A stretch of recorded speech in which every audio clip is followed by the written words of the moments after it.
Cher auditoire, bienvenue et merci, merci beaucoup d'être là. Comme on disait tout à l'heure, à ces 3 intervenants, en off, on est sur vraiment le milieu, hein, de ce chemin vers la luminescence pendant cette 3e édition, hein. Hier avec, la source, la transition, vous avez été présents. Aujourd'hui, Sandrine et moi, on va vous accompagner avec ces intervenants dans, le monde de la couleur. Et puis, il restera encore 2 rencontres, cet après-midi et demain matin pour arriver vraiment dans les profondeurs de la luminescence. Donc on est vraiment sur ce moment charnière, hein, dans ce chemin.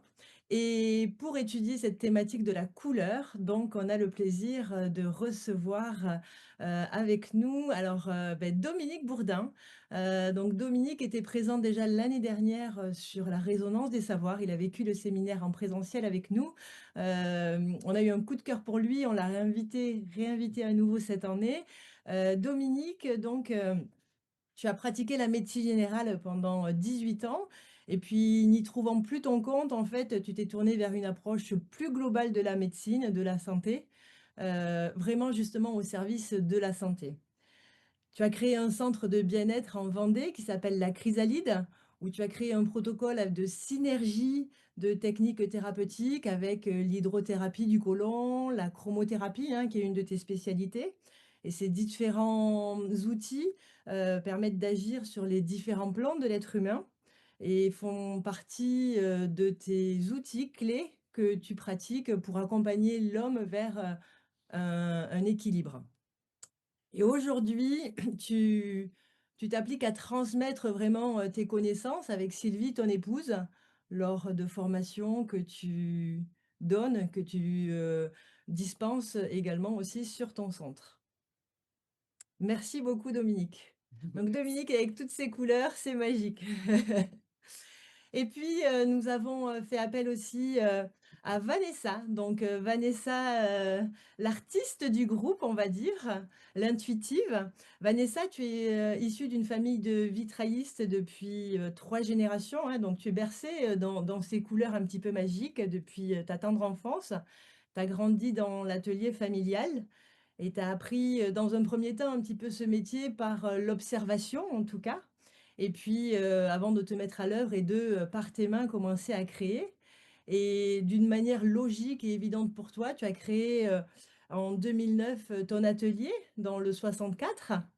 Et puis, tu as bifurqué, de quelques kilomètres, hein, quelques années plus tard et tu es installé donc à Cannes et où tu accueilles en fait, tes clients pour pouvoir produire des créations pour eux et également, voilà, tu fais de la création, mais aussi de la rénovation, je dirais même plutôt de la restauration de vitraux Ouais, anciens. c'est ça.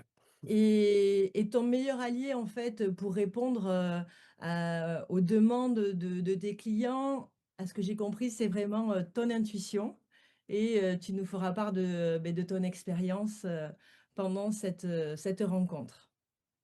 Merci d'être là, Vanessa. Marcel Coquin, bienvenue. Marcel, tu es d'origine, néerlandaise. Tu as fait des études en biologie médicale. Tu as fait une thèse à l'université, de Rotterdam et tu as mis au point une méthode innovante pour identifier des gènes qui sont impliqués dans la réparation, notamment de l'ADN. Tu as ensuite rejoint le CNRS, tu as travaillé pendant 10 ans, sur, la leucémie, tu as étudié notamment les mécanismes de traitement de la leucémie et puis, tu t'es orienté ensuite vers la, biotechnologie marine. Donc, tu as participé à de nombreuses expéditions et aujourd'hui tes recherches, elles portent sur la bioluminescence et la fluorescence naturelle. Heu Tu isoles en tant que chercheur, des nouvelles protéines lumineuses pour comprendre, comment et pourquoi ces animaux, hein, produisent de la lumière. Et puis, tu es très engagé dans la popularisation scientifique, plutôt que la vulgarisation, j'ai envie de dire. Donc, tu crées en 2015 l'Observatoire national des vers luisants et des lucioles et c'est assez magique tout ce tout ce monde-là. Et tu t'appliques vraiment à transmettre tes connaissances et expériences dans un langage qui va être audible, au plus grand nombre. Et merci pour, ta présence. Je vais faire un parallèle, tu sais, par rapport au fait. Vas-y. Voilà. Alors, du coup, pourquoi cette rencontre colore? Il y a toute, si vous voulez, toute cette thématique sur la luminescence des savoirs. Et comme disait Karine, il y a eu d'abord la source, la transition, et là, nous sommes dans la couleur. Pourquoi la couleur dans la luminescence? Tout ça, ça fait partie d'un processus qui m'a été donné pour mettre en place cette trilogie. Et du fait, et pour rester dans cette compréhension de la couleur de la luminescence, du fait que par un moment, je me suis retrouvée dans un état où je n'avais plus du tout les mêmes repères au niveau des couleurs que je connaissais. C'est-à-dire que tout ce que je savais disparaissait et comme on est, quelque part notre premier repère, c'est de se regarder les uns aux autres dans le visuel et bien du coup, il n'y avait plus du tout les mêmes repères visuels, les mêmes couleurs. Donc c'est pour ça que cette thématique a lieu. Merci. Alors, pour commencer cette petite rencontre, on a l'habitude de demander à nos intervenants, hein, heu, qu'est-ce que la luminescence, pour vous? Voilà, c'est juste pour rentrer, dans le sujet et après on vraiment on ira dans la couleur, hein, mais déjà si, vous pourriez, nous parler un petit peu de comment ça résonne en vous? Est-ce que c'est quelque chose qui vous parle? Est-ce que vous l'avez découvert peut-être ce mot, à travers, Merkaba? À vous. Étymologiquement, luminescence, c'est l'essence de la lumière. Donc la première question abordée, ça va être qu'est-ce que c'est que la lumière? OK. Est-ce que tu veux en dire un petit peu plus, Dominique? Sur la lumière ou sur... Sur la luminescence. pour moi, on touche à l'essence de la lumière. OK, Donc ça va être tout un développement, l'essence de la lumière, parce que la lumière, personne ne sait vraiment ce que c'est. Alors, ça OK. mérite d'être creusé. On y va, on va le creuser. Vanessa, Marcel Vanessa, est-ce que tu je vois que Marcel, tu as le micro coupé, on laisse la parole à Vanessa et comme ça après tu pourras voilà, Marcel, venir avec nous. Oui, moi je rejoins Dominique. C'est l'essence de la lumière, oui, pour moi. Donc la lumière, c'est une force, c'est puissant, c'est la vie. C'est pour moi ça représente tout en fait. Tout ce qui est associé à la source, à la vie, voilà. Sans lumière, il n'y a pas de vie en fait. Donc c'est le départ de tout. Et ça peut être associé à la pensée. Voilà, c'est pour moi, j'associe ça à des flashs aussi, donc à la lumière, à tout ce qui nous vient, tout ce qui nous parcourt, tout ce qui nous percute, ça vient de la lumière, pour moi. Merci. De rien. Marcel? Hem, Moi, j'ai très longtemps regardé la lumière jusqu'au biologiste. Jusqu'au jour qu'un matin, je me réveille dans mon lit et j'ouvre les yeux et mon ciel est rouge. Donc je me suis mis debout dans le lit, mon monde était normal. Je me suis rallongé et mon monde était rouge à nouveau. Et là, j'ai réalisé la première fois que c'était la lumière. J'avais un saignement dans l'œil, donc mon œil était rempli de sang. Et là, j'ai réalisé que tous les sens qu'on accepte normalement, toucher, sentir, entendre, voir, pour moi, c'était juste normal. Ils sont là, on les utilise. Mais ces jours-là, j'ai réalisé que sans ce sens-là, tout le reste est inimportant. Que je ne peux pas toucher, c'est pas si grave. Que je ne peux pas entendre, c'est beaucoup moins grave que pas voir. Et à ce moment-là, moi, j'ai vraiment apprécié la lumière et la luminescence. Donc, pour moi, c'était ça, pour moi, le plus important de réaliser que ce sens-là est, pour moi, comme biologiste, le plus important. On avance sur la lumière. Moi, je Sur la voudrais- lumière Sur et la sur la couleur couleur. de la lumière. Vous Sur êtes la dans la thématique de la couleur, là, ne l'oubliez pas. Oui, mais la couleur, c'est de la lumière. Mm. Voilà. ah Vas-y, vas-y, ah! vas-y, vas-y. Vas-y Dominique. Et La lumière, on ne sait pas vraiment ce que c'est, mais la première chose à comprendre, c'est que ça fait partie d'un ensemble de vibrations qui vont de très très longues longueurs d'onde à de très très courtes longueurs d'onde. La lumière fait partie d'une petite tranche. Donc il faut bien comprendre que les autres longueurs d'onde permettent de faire plein de choses aussi, que ce soit les sons, que ce soit ce qui est utilisé dans les radars, ce qui est utilisé dans les sonars. Ce sont d'autres formes de vibrations qui permettent aussi de percevoir beaucoup de choses, hein, qui font des interférences avec des objets, avec d'autres réalités, qui font que l'interférence va pouvoir être perçue par différents organes des sens. Quand vous pensez aux dauphins, les dauphins sont capables d'appréhender une proie par les sons. Bon, ça c'est une chose. La particularité de la lumière, elle est que c'est à la fois des grains de matière et des vibrations. Ça fonctionne des deux façons et ces deux façons ne sont pas compatibles. Donc, la lumière, c'est pour ça qu'on ne sait pas ce que c'est, on n'en a que des images. C'est comme si vous aviez un cylindre que vous projetez sur deux angles, deux murs qui sont angle droit dans une maison. D'un côté, vous allez voir un cercle, de l'autre, vous allez voir un rectangle. Et la lumière n'est ni l'un ni l'autre. Qu'est-ce que c'est? C'est très mystérieux parce que finalement, la lumière se comporte à la fois comme une autoroute, comme des camions qui se baladent sur une autoroute, et comme ce que transportent les camions. Ça, c'est la particularité de la lumière. Et l'autre chose que je voulais dire, parce que ça va être important dans la compréhension de ce que je vais vous poser sur l'être humain, c'est qu'en fait, avec la lumière, on fait des hologrammes.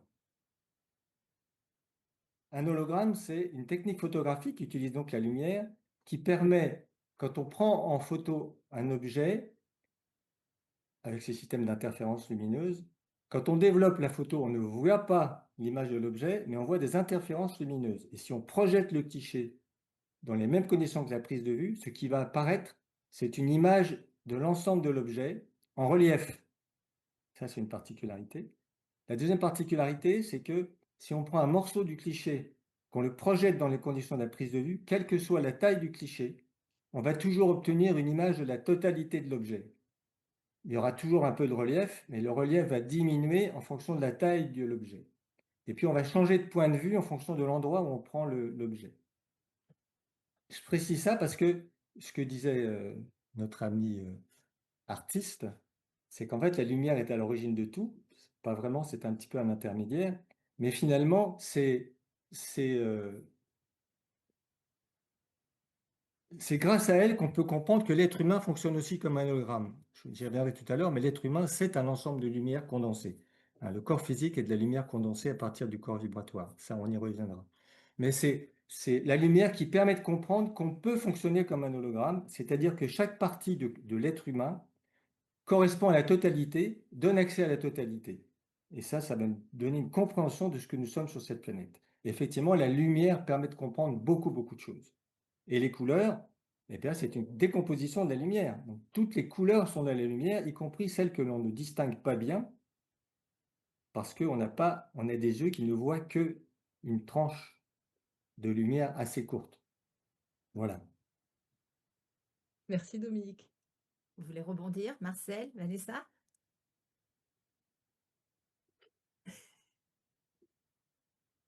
Un grand silence dans la salle. Grand silence.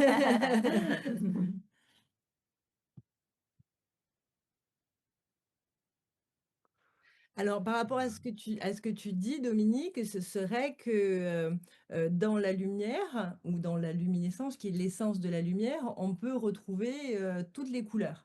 Et justement, C'est pas qu'on peut, est-ce que, est-ce, Comment? selon la qualité de la lumière, on a toutes les couleurs. Mais par exemple, la lumière du soleil n'en voit pas toutes les couleurs. Il n'y a pas de magenta dans la lumière du soleil, par exemple. On voit du magenta quand il y a deux arcs-en-ciel qui sont inversés. Le magenta est entre les deux. Donc, ça, selon si vous voulez, une lumière qui apparaît blanche, elle est plus ou moins blanche, plus ou moins jaune, plus ou moins rose, plus ou moins. Sa teinte va être le reflet de ce qu'elle contient comme couleur. Une lumière vraiment blanche contiendrait toutes les couleurs. Du coup, on rebondit justement dans le vitrail aussi, Vanessa. Est-ce que tu as ce phénomène-là de fait que tu sais, quand tu construis un vitrail avec des couleurs qui sont bien définies et l'assemblage justement de toutes ces couleurs, est-ce qu'elles sont définies de la même essence ou est-ce qu'il y a une nouvelle couleur qui se met en place? J'ai jamais eu l'occasion de voir une nouvelle couleur. Après, parce que les verres, les différentes couleurs des vitraux sont côte à côte. Donc, peut-être qu'en superposant des teintes, les couleurs en fait essentielles et il paraît qu'on peut arriver à avoir une lumière blanche si on réunit toutes les couleurs. J'ai jamais eu l'occasion de le faire et de pouvoir le mettre en pratique, mais Et est-ce que pour un vitrail en tout cas. pardon, est-ce que Oui, quand quand c'est la le lumière rayon de la qui lumière traverse, traverse Voilà, c'est ça. quand la toutes lumière les couleurs. traverse Ouais. le vitrail, la lumière derrière Voilà. le vitrail, est-ce que là, il n'y aurait pas Là, il y a un mélange de couleurs. Il y a un espèce de halo lumineux avec des tonalités qui sont différentes des verres, de la couleur des verres, parce que ça va dépendre de la lumière qui les traverse. Effectivement. La lumière qui va traverser le vitrail va transposer des couleurs différentes. Donc, ce ne sera pas forcément exactement la même couleur que l'on a dans le verre du vitrail. Mm. Elles vont Et être modifiées. c'est aussi pour ça que dans les cathédrales, par exemple, les couleurs des vitraux vont varier avec le soleil. L'orientation. Si le soleil est haut, il y aura certaines couleurs. S'il descend, ça ne sera pas les mêmes. Et il y a même une différence de colorisation selon l'orientation ouest, nord, est des vitraux en fait. Et les vitriers jouent là-dessus. Les anciens Oui, moyenâgeux. oui, oui, c'était voulu, hein, selon l'orientation. Alors, j'ai plus en tête exactement les couleurs qui correspondaient aux orientations, mais vous avez, je ne sais pas si vous avez remarqué, alors des vitraux du Moyen Âge, moi dans ma région, il n'y en a pas beaucoup, c'est plutôt des vitraux du 19e, mais ils ont reproduit quand même un petit peu ces savoirs et ces traditions, entre guillemets. Donc sur les personnages, c'est souvent dans le chœur de l'église, hein, sur les personnages du chœur, on a des fonds qui vont être plutôt en bleu, ou plutôt en rouge, ou plutôt en vert, ou dans des tons jaunes, jaune doré. Ça va varier en fait selon l'orientation. Mais c'est une volonté, tu veux dire par là, Vanessa, c'est une volonté de créer une couleur dominante pour qu'il y ait une projection, une Oui, réflexion.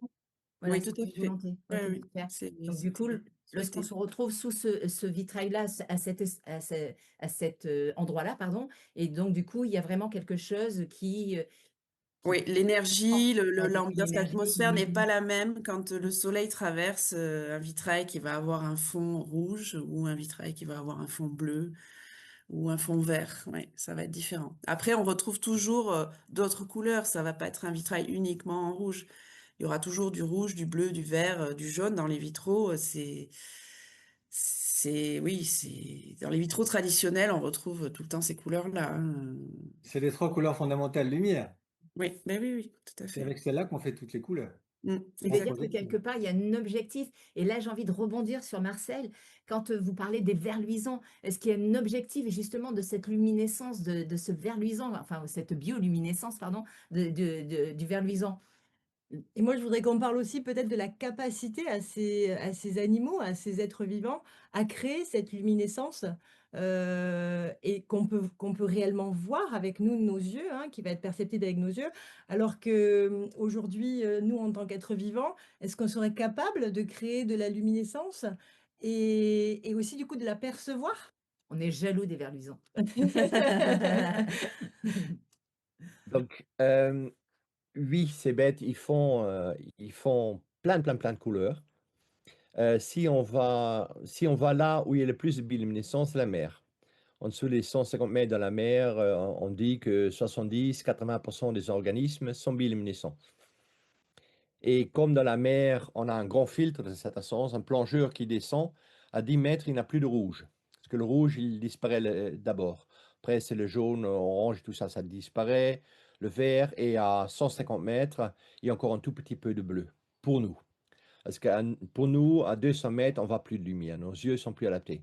Et pour des organismes qui vivent là-bas, jusqu'à 1500 mètres, ils voient de la lumière, un bleu. Donc, ils ont tous adapté leurs yeux à voir du bleu. Si on regarde les yeux, parce que dans nos yeux, on a des molécules qui nous permettent de voir, tous ces bêtes, ils ont une opsine, on appelle ça, bleu. Nous, on a une bleue, une rouge et une verte. Eux, ils ont qu'une bleue, la plupart. Donc, le monde de la mer, il n'y a que du bleu. Et comme ils avaient des yeux adaptés pour voir du bleu, ils ont adapté leur lumière aussi à ce bleu-là. Donc, ils font tous un bleu-bleu-vert parce que tout le monde a des yeux pour les voir. Ça sert à signaler ou à trouver des proies ou à se défendre. Il y a plusieurs fonctions pour revenir dessus. Donc, dans la mer, tout est bleu. Il y a quelques exceptions qui sont rigolos à raconter, mais on peut le faire plus tard. Si on va à terre, là, on a toute la gamme. On a des lucioles qui mettent plutôt, ou des champignons, qui font plutôt une lumière bleue, et ça peut aller jusque dans le rouge. Là, on travaille sur une espèce dans les Pyrénées, elle a carrément le tout. Elle fait un petit peu de bleu, de bleu, un peu de jaune orangé et rouge. Et on ne comprend pas comment elle le fait, parce que dans les lucioles, normalement, on fait une couleur, mais cette espèce-là, elle est capable de faire tout. Donc, à terre, on a toute la gamme. Ça, c'était la première question. La deuxième question, c'était pourquoi il le faisait? Oui. Alors, là, c'est pareil, c'est la communication. Pour la biologie, tout est dans la communication. Donc, et cette communication, on peut la sous-diviser. Pour une luciole qui vole, son seul but, c'est pour le mâle de trouver la femelle et pour la femelle, attirer le mâle. Donc, par exemple, nos vers luisants, ils allument une petite lumière verte plutôt. Et les mâles, ils volent, ils trouvent la verte, s'occupent de la femelle et la femelle arrête de faire la lumière. Dans des lucioles, ces couleurs, ils peuvent varier beaucoup plus. Et dans d'autres organismes aussi, ils sont beaucoup plus vivants. Excuse-moi, du coup, les Donc, vers luisants, c'est que les femelles qui ont la capacité d'être luminescentes? dans ce qu'on appelle les vers luisants, c'est que les femelles qui font la lumière. D'accord, Dans les cas des lucioles, les deux font la lumière. d'accord. Et il y a une autre différence, des vers luisants, les femelles ne peuvent pas voler. Ils restent néotènes, on appelle, ils restent comme des larves. Si on voit une larve de ver luisant et une femelle, pour le commun, c'est tous les deux des larves. Mais en vérité, ils ont quand même des bonnes différences. On peut vraiment Oh mince, il y a un petit problème de connexion. J'avais prévenu, là. On ne t'entend plus, Marcel.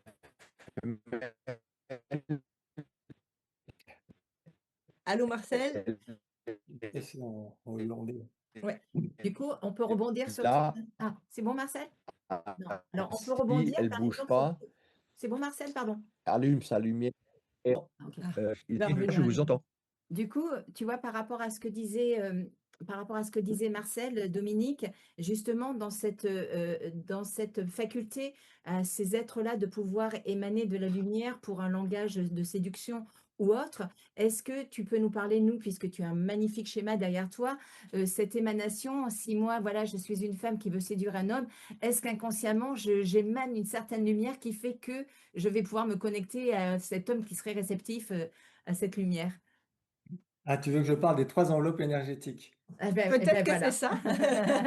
Pardon, Marcel, et on revient à toi après, Marcel, pardon. Avant, je voudrais quand même vous dire un exemple où l'être humain projette de la lumière et des couleurs, c'est le phosphène. Si vous regardez le soleil, par exemple, pendant quelques jours, un soleil levant, un soleil couchant, si vous regardez une lampe en lumière blanche qui a toutes les couleurs, vous regardez pendant quelques secondes, mettons 30 secondes si c'est une lampe, vous fermez les yeux, vous mettez les mains sur les yeux. Il va se produire des ronds dans l'œil qui vont changer de couleur pendant 3 minutes. Et ben, ces ronds de couleur, on peut les photographier. Si vous regardez sur une page blanche à ce moment-là, vous allez voir le rond de couleur. Et bien, il y a des gens qui ont photographié ça. Donc l'être humain est capable de projeter aussi de la lumière qui est photographiable. On ne le voit pas, enfin, on le voit nous dans nos yeux ou sur le papier, les autres ne le voient pas parce que c'est trop subtil, mais c'est photographiable. Alors, je reviens sur les 3 enveloppes. C'est tout à fait intéressant parce qu'en fait, on est entouré d'une structure vibratoire, ce que les Indiens appellent l'aura, qui comprend entre autres 3 enveloppes énergétiques. Mais elle ne comprend pas que ça. Elle comprend aussi tout un système de champs électromagnétiques qu'on a par exemple au bout des mains et au bout des pieds. Et avec les mains, les magnétiseurs utilisent cette énergie-là. Donc ils rayonnent de quelque chose que certains voient. Moi, j'ai travaillé avec de jeunes femmes qui voyaient les structures vibratoires en couleur comme nous, on se voit physiquement. Or, c'est d'autres dimensions. Eh bien, de nos mains, on voit d'ailleurs sur les représentations des saints ou de Jésus ou Marie, on voit qu'il y a un rayon lumineux qui sort des mains. Et ça, on peut les utiliser. C'est-à-dire qu'en stage, on voit bien, les gens sont capables de sentir en, en palpant, en caressant les enveloppes énergétiques et les chakras, sont capables de sentir dans la main comme du chaud, du froid, un courant d'air, une résistance comme du coton. Donc ça fait partie du potentiel humain. Alors je reviens sur les trois enveloppes parce que tu disais, est-ce qu'on rayonne? Effectivement, ces trois enveloppes, elles sont conscientes, intelligentes et sensibles. C'est-à-dire qu'elles appréhendent la réalité sans passer par la verbalisation. Euh, Si on présente un aliment sur une enveloppe, et ça s'apprend facilement, on peut se sentir, les enfants à 7 ans, en 3 minutes, ils savent faire. Hein. Si on sent une enveloppe avec la main, par exemple, si on approche un aliment ou un médicament, si le produit est bon pour la personne, l'enveloppe s'élargit en regard de l'endroit où on présente le produit. S'il n'est pas bon, l'enveloppe se rétrécit à l'endroit où on présente le produit. Et ça s'élargit et se rétrécit, d'autant plus que l'impact du produit sur la personne est important. Mais ça marche aussi pour les êtres humains. Il y a trois enveloppes qui correspondent aux trois couleurs fondamentales lumière, rouge, vert, bleu. Comme par hasard, c'est les trois couleurs qu'on voit dans nos yeux, c'est ce que disait Marcel. Hein. Eh bien, ces trois enveloppes, qu'est-ce que je voulais dire? Elles correspondent au physique, à l'émotionnel et au mental. Et elles sont en physique, émotionnel et mental. Ça veut dire que quand vous mettez deux personnes en face l'une de l'autre ou à côté l'une de l'autre, si elles s'entendent bien sur tous les plans, leurs trois enveloppes s'élargissent. Si elles ne s'entendent pas bien sur tous les plans, leurs trois enveloppes se rétrécissent. Et si vous allez dans le métro, par exemple, où il y a des gens qui sont plus ou moins, des fois plus ou moins hostiles, vous vous sentez rétréci. En fait, c'est pas là que vous allez essayer de trouver facilement quelqu'un qui va vous épanouir. Mais si vous rencontrez une personne, c'est quoi tomber amoureux? Si vous tombez amoureuse de quelqu'un, euh, ou si vous rayonnez d'une enveloppe très très large en face de lui, eh bien, il va le sentir. Et je pense que là, on touche du doigt comment d'un seul coup, toc, les gens tombent en amour sans savoir pourquoi. Il peut y avoir une question d'hormones, mais en tout cas, ça se manifeste dans la structure vibratoire comme un élargissement de ces enveloppes. Et ça, c'est pareil, ça se mesure. On peut faire comme ça de l'accompagnement de couple, parce on peut le mesurer sur place, on peut le mesurer sur papier, parce qu'on peut projeter les enveloppes énergétiques sur papier, et puis on peut penser comment ça serait si c'était au mieux. Et donc, on peut voir dans un couple s'ils ont des chances d'avancer dans la vie de façon harmonieuse. C'est pas parce qu'on voit le potentiel d'ailleurs que ça se produit, hein, parce qu'il y a. Je dis qu'on se met en couple parce qu'on croit qu'on s'aime, on y reste pour apprendre à aimer. Bon, c'est un super laboratoire d'évolution. Voilà. Si Marcel. Marcel, tu voulais continuer justement par rapport aux lucioles, au monde des lucioles, et après on laissera aussi Vanessa intervenir. Marcel? Oui, Oui, là, ça marche à nouveau? Vous Oui, oui, on m'entendez? t'entend bien super. là, Vous m'entendez? Oui. Alors, dans les donc, profondeurs, les voilà, dans les lucioles, profondeurs. oui, les lucioles, c'est donc mâle, femelle qui font la lumière. Le mâle vole, la femelle en général ne vole pas. Et c'est toujours un échange de je suis ici, viens me voir. Marre. Ça, c'est le gros. Maintenant, il y a deux sous-fonctions. Il y a des prédateurs, il y a des proies. Donc, et ça, c'est le mieux de voir, par exemple, dans la mer. On a des bêtes qui l'utilisent pour attirer des proies. Donc, si vous avez vu le film Nemo, là, c'est le petit poisson qui descend dans les grandes profondeurs. Ça, c'est typiquement ce qui se passe dans les grands fonds. Il y a la lumière. Et la lumière est aussi bien hyper utile comme hyper dangereux. Un Baudois de grande profondeur, quand il allume sa lumière, il attire les proies. Tout le monde vient voir et il part dans la grande gueule de la bestiole. Mais au moment qu'il allume sa lumière, et ça c'est vrai pour tous les bêtes qui font la lumière, ils deviennent aussi visibles de leurs prédateurs. Donc c'est toujours ce mélange. Donc c'est ou essayer d'échapper à des prédateurs, et là il y a plusieurs façons de faire, ou d'attirer des proies. Donc le gros, c'est communication avec des les sous-fonctions. Est-ce qu'on aurait une capacité en tant qu'être vivant à créer, de manière chimique cette luminescence que ces animaux arrivent à créer? Alors comme ils sont dans les profondeurs, Ah, dans le les noir, heu, oui, on peut la voir. Est-ce que nous, évoluant dans le noir, on pourrait avoir cette capacité-là? nous-mêmes, non. OK. L'homme, lui, peut le faire. Donc, très longtemps, les biologistes ont su faire dans un tube de la lumière. Ils prennent les composants, donc c'est toujours le même système. Il y a une enzyme qui s'appelle luciférase systématiquement. Il y a un substrat qui s'appelle luciférine, de lux, lumière là. On mélange les deux, on met un peu d'oxygène et souvent deux, trois autres trucs, et ça fait la lumière. Ça, c'est la base.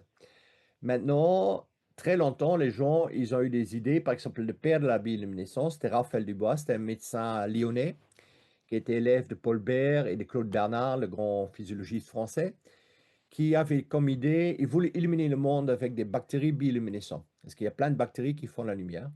Donc, il pensait de faire des lampes qui font la lumière. Mmh. Il se casse les dents dessus, parce que les bactéries, on doit les nourrir, on doit les nettoyer, on doit éviter qu'il y ait des cochonneries qui poussent dedans.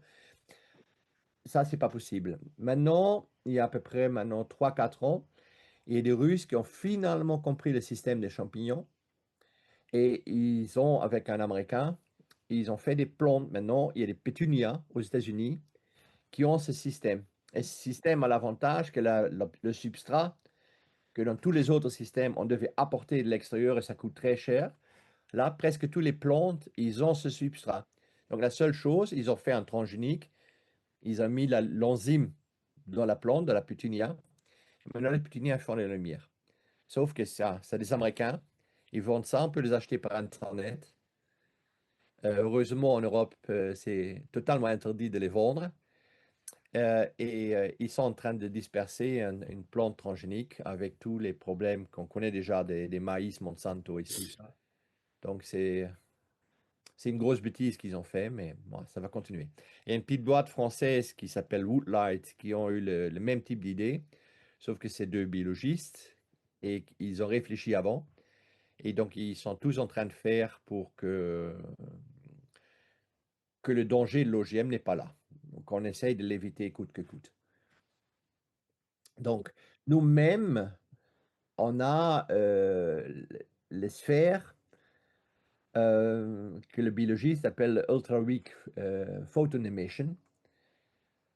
Si on prend des caméras très sensibles, et l'INSERM a investi, je pense, 2 fois 4 ans dans un grand projet pour comprendre ce qui se passe, parce que ce n'est pas une lumière produite par une enzyme, comme dans le cas de la bioluminescence. C'est juste des restes de notre métabolisme, probablement, qui font aussi de la lumière, de l'énergie. Donc, si on met une caméra sur un être humain, on voit qu'on émet de la lumière. Et l'INSERM a très longtemps eu l'espoir que ces réactions puissent être utilisées pour, par exemple, détecter des tumeurs. Parce Mmh. qu'une tumeur ferait, à cause parce que c'est métaboliquement beaucoup plus actif, fasse plus de lumière que des zones saines. Donc, ils ont investi beaucoup d'argent dedans pendant 2 fois 4 ans et ça n'a pas donné grand-chose. Mais c'était il y a maintenant 15 ans. Entre-temps, les caméras, ils ont énormément évolué et cette Ultra Weak Photon Emission est à nouveau dans le viseur des médecins parce que ce serait peut-être un joli moyen de pouvoir détecter. On met un bonhomme dans une boîte, on met des caméras sensibles dessus et on va, ah là, il y a quelque chose qui déconne. Donc ça Alors serait... merci pour, ce partage Marcel. Justement, Vanessa et après Dominique, tu vas pouvoir rebondir là-dessus parce que je pense qu'il y a un lien par rapport à ta pratique. Mais Vanessa, justement, alors peut-être que les vitraux ou un travail le travail du vitrail, est-ce que ça pourrait être un outil justement, peut-être pas de détection d'un déséquilibre dans le corps, mais au contraire, un outil pour venir réharmoniser justement, notre lumière intérieure à travers cette lumière qui va rayonner à travers les vitrails et comment toi, à travers les vitraux et comment toi, en fait, en créant des vitraux, en laissant place à ton intuition, comment tu pourrais, accompagner cette voie d'exploration? Oui, parce qu'il y a une demande particulière. Si on vient, c'est pas tout le monde qui vient vers toi te demander un vitrail. Mais c'est vrai qu'il y a tellement cette symbolique et cette magie dans le vitrail. Est-ce que, intentionnellement, si je viens te demander un vitrail, est-ce que je viens pas non plus quelque part apporter une sorte de lumière chez moi, dans ma maison, pour me faire du bien? Oui, certainement. Mais moi, je pense que ça se fait à un autre niveau que le mental, en fait. Donc, moi, je travaille pas du tout à ce niveau-là. Donc, oui, il faudrait creuser et avec Dominique, tu dois se connaître certainement mieux que moi les couleurs qui soignent et c'est vraiment au cas par cas. Donc, moi, je fais déjà ce travail-là pour mes clients sans forcément le verbaliser. Voilà, c'est vraiment intuitif et effectivement, les clients qui viennent me voir ont besoin de lumière chez eux, d'illuminer quelque chose et c'est pour ça qu'ils font le choix de mettre un vitrail parce que il n'y a pas d'autre manière de rayonner la lumière du soleil et de pouvoir influer sur son intérieur. Enfin, je n'en connais pas en tout cas, qu'à travers un vitrail avec différentes couleurs et tonalités. Et ce vitrail qui est derrière toi justement qu'on voit, est-ce qu'il y a une intention derrière, cette création? Peut-être, qui a été pour toi ou peut-être pour quelqu'un d'autre, je ne sais pas, mais, Alors, celui-là, non, c'est un... Enfin, pas consciente en tout cas. Si, l'intention, c'était d'attirer des clients, puisque c'était un vitrail modèle, en fait, une porte que j'avais fait pour des expos. Donc oui, l'idée, c'était de montrer qu'on pouvait faire un peu tout ce qu'on voulait avec le vitrail, qu'on pouvait faire tous les styles et qu'on pouvait transformer une porte basique de chez Leroy Merlin hein, en porte qui envoie quelque chose, quoi. Donc voilà, l'idée c'était ça. Après, bon là, il n'est pas forcément mis en valeur. Bon, il n'est pas très lumineux. Mais un vitrail, voilà, à travers la lumière du soleil. C'est toujours pareil, une lumière artificielle va pas du tout avoir le même rendu et la même vibrance hein, que la lumière du soleil. Donc, il est vivant en fait, il est évolutif et il change en fonction de la saison, du temps, de l'heure et la perception aussi, je pense, hein, de la manière dont on est, l'état dans lequel on est. On va percevoir le vitrail différemment aussi quand chaque tu jour. dis: «Il envoie quelque chose», pour toi, qu'est-ce que c'est ce quelque chose? C'est j'ai les frissons. C'est plein de D'accord. choses. C'est une énergie, c'est, une intention, voilà, en fonction, moi, il y a des vitraux, que je peux voir qui me dérangent, qui me mettent mal à l'aise, qui m'incommodent, en fait, je pense que la personne qui crée le vitrail, comme un artiste qui crée une toile, voilà, met une émotion, met une énergie dedans. Et elle se perçoit après, elle est perçue par les autres, ceux qui l'observent. Donc, moi, c'est pour ça que j'essaie à chaque fois de mettre une belle énergie, même si ça m'est arrivé, pas souvent, hein, mais d'avoir des petits désaccords avec des clients ou de m'apercevoir que les clients, bon, je m'étais un petit peu trompée ou j'avais envie à un moment donné de faire marche arrière et de ne pas travailler avec eux. J'ai finalement été jusqu'au bout parce que c'était une demande du client, mais j'ai pris soin de mettre une belle énergie quand même dans ce que je faisais, de ne pas y mettre de rancœur, de colère, voilà, de choses qui auraient pu me déranger en lien avec le client, justement pour qu'après ça ne se, ça n'émane pas du vitrail en fait. Voilà, je pense que c'est très important parce que une fois que c'est dedans, l'énergie, elle y est, quoi. Hein. On peut pas. Enfin, si, on va pouvoir la modifier, mais c'est pas simple. Donc, voilà. Ok, Et tu as dans dit deux l'ancien choses. temps, Pardon. dans Vas-y. l'ancien temps, dans les monastères, par exemple, est-ce qu'ils ont joué là-dessus? Des ordres type bénédictin, carmélite, contemplatif, c'est des vitrails plutôt sombres, c'est soit là pour souffrir et t'améliorer pour l'après. Et d'autres ordres, ils faisaient des vitrails beaucoup plus lumineuses, beaucoup plus gais. Est-ce Oui, tout qu'ils à ont fait. joué là? c'était voulu, hein, ce qui était mis avait une intention. Alors, les motifs cisterciens, ce sont des motifs très géométriques, d'entrelacs. Voilà, c'était pour, je pense, et très lumineux, parce que là, on est sur des verres soit incolores, soit souvent des verdâtres, des tons de vert très pâles, euh, pour que ça amène à une introspection, à une réflexion. Et pas à être dispersé par ce qu'on va voir. Enfin, Magnifique. j'imagine, hein, j'ai pas de certitude par rapport à ça, mais effectivement, les vitraux qu'il y avait au Moyen Âge, c'était des enseignements. On apprenait au peuple qui ne savait pas lire par les images et par la couleur, par des symboles, à comprendre voilà, l'histoire religieuse, en tout cas, les enseignements religieux. Mhm. Donc oui, il y a toujours une intention derrière un vitrail et un motif, parce qu'il n'y a pas que la couleur, il y a aussi les lignes graphiques et ce qu'elles envoient aussi comme énergie, comme information. Mhm.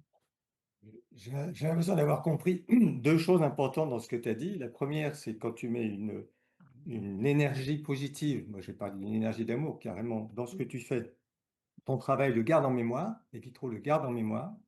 Et la deuxième chose, c'est que tu donnes l'impression d'être capable de te connecter par ton intuition sur le besoin de couleur des personnes qui viennent te réclamer si elles veulent bien t'écouter. Oui. Est-ce que c'est juste? Oui, je pense, oui, parce que c'est vraiment subtil moi, je travaille en plusieurs étapes. Donc, je n'impose rien à mes clients. C'est vraiment un accompagnement et un travail d'échange. Donc, au départ, ils ont une idée parce que c'est tellement vaste que voilà, je ne peux pas partir et dire. Enfin, j'ai pas cette capacité encore aujourd'hui de dire il vous faut ça, voilà, et de leur présenter une maquette instantanément. Donc, c'est vraiment un échange par rapport à ce qu'ils souhaitent. Et quand ils n'ont pas d'idée, je vais les questionner, je vais aller chercher dans le fond de leur tête ce qu'ils aimeraient, ce qu'ils souhaiteraient et ce dont ils auraient besoin, du coup, inconsciemment. Et ensuite, la coloration, au départ, je vais leur poser les questions quelles sont les couleurs qu'ils aiment et surtout quelles couleurs ils n'aiment pas pour ne pas mettre d'emblée parce que souvent, mais on reste bloqué sur l'image qu'on voit et si je mets, j'ai eu l'occasion de me rendre compte, si je mets une couleur que les clients n'aiment pas dans mon projet, ça va les bloquer en fait, parce qu'ils auront vu une couleur qu'ils n'aimaient pas et du coup ils vont être bloqués sur le ressenti du vitrail parce qu'il y aura une couleur qui les aura dérangés. Donc avant de faire ça, je demande pour éviter de mettre les couleurs qu'ils ne souhaitent pas, enfin qu'ils n'aiment pas en tout cas. Et si je me rends compte pendant la composition de la coloration avec le client, ça je le fais toujours avec le client, donc je leur montre les différents verres, les différentes textures, parce que c'est les feuilles de verre, il y a des nuances, il y a des textures, c'est infini. Mon casier de verre, je dois avoir une cinquantaine de bleus différents. Donc voilà, chaque couleur a beaucoup de nuances. Donc ça, je préfère le faire parce qu'on voit tous les couleurs de manière différente, donc je préfère le faire avec mes clients. euh, En présentiel, parce que aussi par photo, c'est pas la même chose, c'est pas le même rendu. Et c'est vraiment une construction, en fait, un échange. Des fois, ça peut durer 3 heures. Ça m'est arrivé de passer 3 heures avec un client sur la coloration de leur vitrail, parce que ensemble, on chemine et on se rend compte que ah, ben, tiens, telle tonalité ou telle couleur à côté de l'autre, ben, finalement, ça va pas trop bien ensemble. Enfin, ça va pas. Enfin, on sent qu'il y a une gêne, donc ben, on le modifie. Et c'est Du coup, vraiment pardon. là, il n'y a pas de mental en fait. C'est Pardon, vraiment Vanessa. Du coup, ressenti. j'interromps ce que tu dis, mais c'est très intéressant. Et ce que vous dites, c'est que quelque part, et je reviens au processus que j'ai vécu, moi, par rapport à l'absence de couleur, là, vous êtes tous en train de parler sur une volonté, c'est-à-dire on maîtrise ces couleurs. On les connaît, on les maîtrise. Il y a un langage donc, de séduction, de protection, d'émanation, comme les 3 enveloppes. Mais lorsque je me suis retrouvée dans cette transition, j'avais perdition de toutes ces couleurs qu'on connaissait, qu'on pouvait maîtriser, comme tu l'expliques, Vanessa. Est-ce que c'est possible pour vous, justement, d'aborder une couleur absolue ou pas, mais qu'on ne connaîtrait pas. Est-ce que c'est possible pour vous de vous dire qu'il y a des couleurs que moi je peux nommer luminescence, ça n'appartient qu'à moi, qu'on ne connaîtrait absolument pas? C'est ce que disent un certain nombre de personnes qui font des NDE, des expériences aux frontières de la mort. Ils découvrent des couleurs qu'ils ne connaissent pas du tout. Mais c'est des longueurs d'onde. Nos yeux sont habitués à un certain nombre de longueurs d'onde, et parce qu'il y a des cellules pour faire ça. Et les longueurs d'onde qu'il ne connaît pas, il ne va pas les voir. Comme dans les profondeurs, il ne voit plus que du bleu. Nous, on voit une bande passante qui est assez large, mais qui est encore très étroite par rapport à ce qui peut exister. Et il y a des personnes qui voient des couleurs que les autres ne voient pas. Exactement. Et Certains fréquents, il y a ouais. des personnes qui voient la structure vibratoire, ce qu'on appelle l'aura, en couleur, et les autres ne le voient pas. Donc, Ouais. est-ce que vous pensez que justement, dans cette luminescence, dans cet exemple, hein, je vous partage mon processus, mais qui n'appartient qu'à moi, est-ce que justement, vous pensez qu'on est à l'aube de pouvoir découvrir aussi ce type de couleur et quels sont les moyens?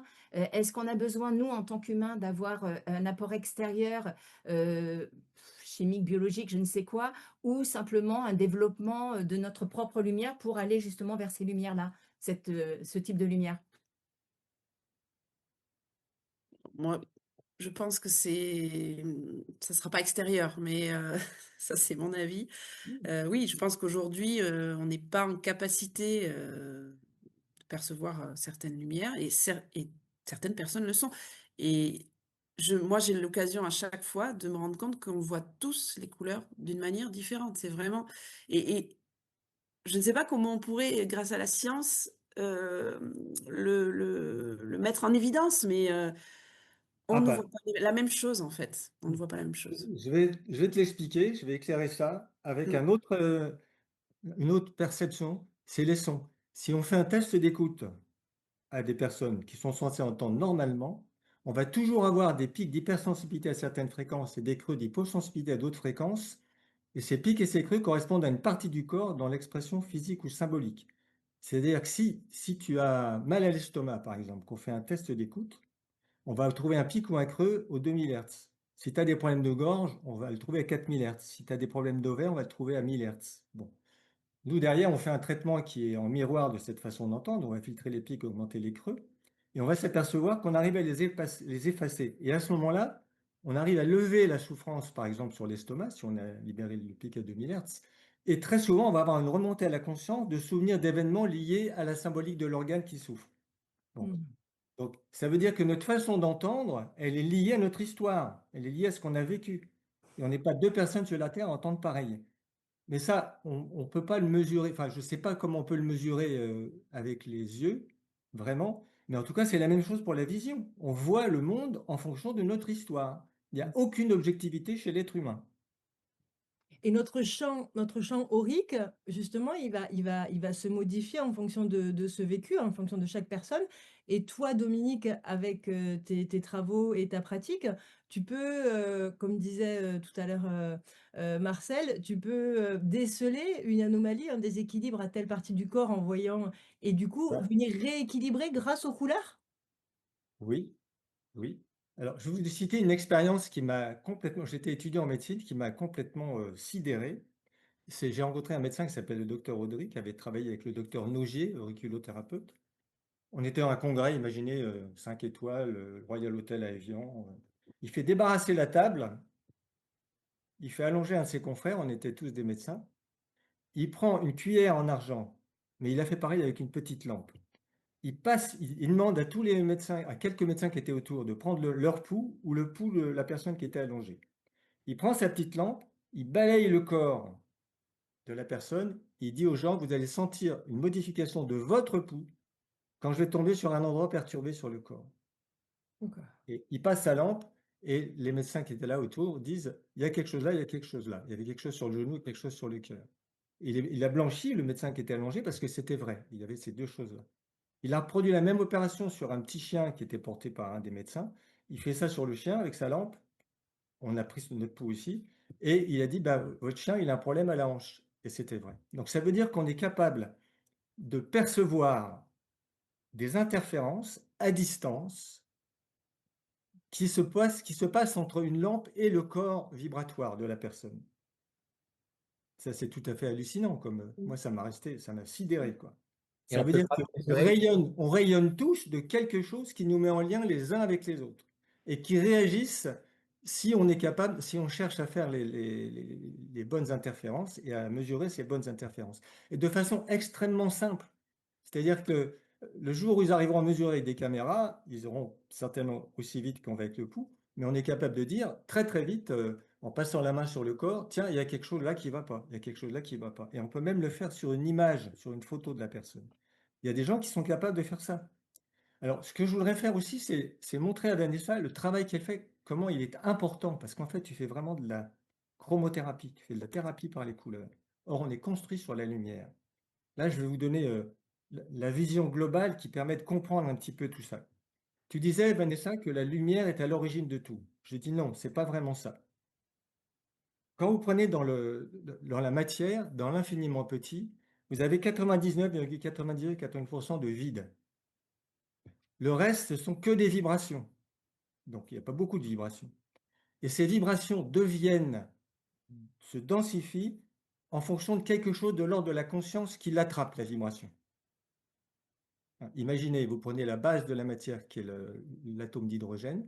Imaginez qu'il est fait d'un noyau qui serait une orange. Et puis autour, à 300 mètres, vous avez une bille qui tourne. Mais ce n'est pas une bille, c'est une potentialité de bille. Si quelque chose de l'ordre de la conscience arrête la bille, elle devient une bille. Et elle va devenir une bille qui va dépendre, la forme de la bille va dépendre de la conscience qui l'attrape. Bon. Donc pour moi, à l'origine de tout, c'est cette matrice qu'on appelle le vide. Maintenant, les physiciens parlent de l'énergie du vide. Moi, je vais parler de conscience-énergie du vide. C'est même plus fort que ça. Je pense que cette matrice, c'est ce que certains appellent Dieu. C'est au sein de laquelle tout est possible. Et Einstein disait, l'énergie fondamentale de l'univers, dans ma formule magique E est égale à mc2, c'est l'amour. Donc le premier, c'est l'amour. On peut appeler Dieu, on l'appelle comme on veut, l'univers. La conscience est ce qui permet à cet amour de se multiplier, de s'exprimer d'une infinité de façons différentes. Nous sommes une de ces façons, mais les petites bêtes dont parle Marcel aussi, on est tous une façon différente d'exprimer que la conscience permet d'exprimer ça d'une infinité de façons différentes, mais la base, c'est l'amour. Et nous, parcelle de conscience, nous sommes une parcelle hologrammique. Alors, hologrammique, vous avez compris maintenant, en fait, chacun d'entre nous représente l'ensemble de l'univers. C'est ça la notion d'hologramme. C'est pour ça que c'est si important. Chacun d'entre nous va être obligé de se densifier à partir de la conscience, puisqu'on est une parcelle de la conscience, et pour se densifier, elle va passer par la structure vibratoire, ce que les Indiens appellent l'aura. Cette structure vibratoire comprend entre autres 3 enveloppes, qui correspondent aux 3 couleurs fondamentales lumière, rouge, vert, bleu. À partir de ces 3 enveloppes, grâce à la lumière et aux couleurs, on va densifier un corps physique. C'est David Bohm qui disait que le corps physique c'est de la lumière condensée. Moi, je dis à partir du corps vibratoire. Donc, la lumière est une nourriture pour le corps vibratoire. Et donc, comme toute bonne nourriture, quand les gens sont bien centrés, la nourriture physique, si vous aimez bien une nourriture, elle vous fait du bien et correspond à un besoin. La couleur, c'est pareil. Une couleur que vous aimez bien, ça c'est pour Vanessa, correspond à un besoin dans sa symbolique et nous fait du bien. Et ça, c'est tout l'important de la chromothérapie. Alors, on densifie un corps. Ce corps physique, vous l'avez derrière vous, enfin derrière moi là. Hein. C'est un arc-en-ciel, c'est-à-dire que chaque partie du corps correspond à une des couleurs de l'arc-en-ciel. Et donc, la symbolique des couleurs, la symbolique des organes, les besoins fondamentaux, c'est essentiel.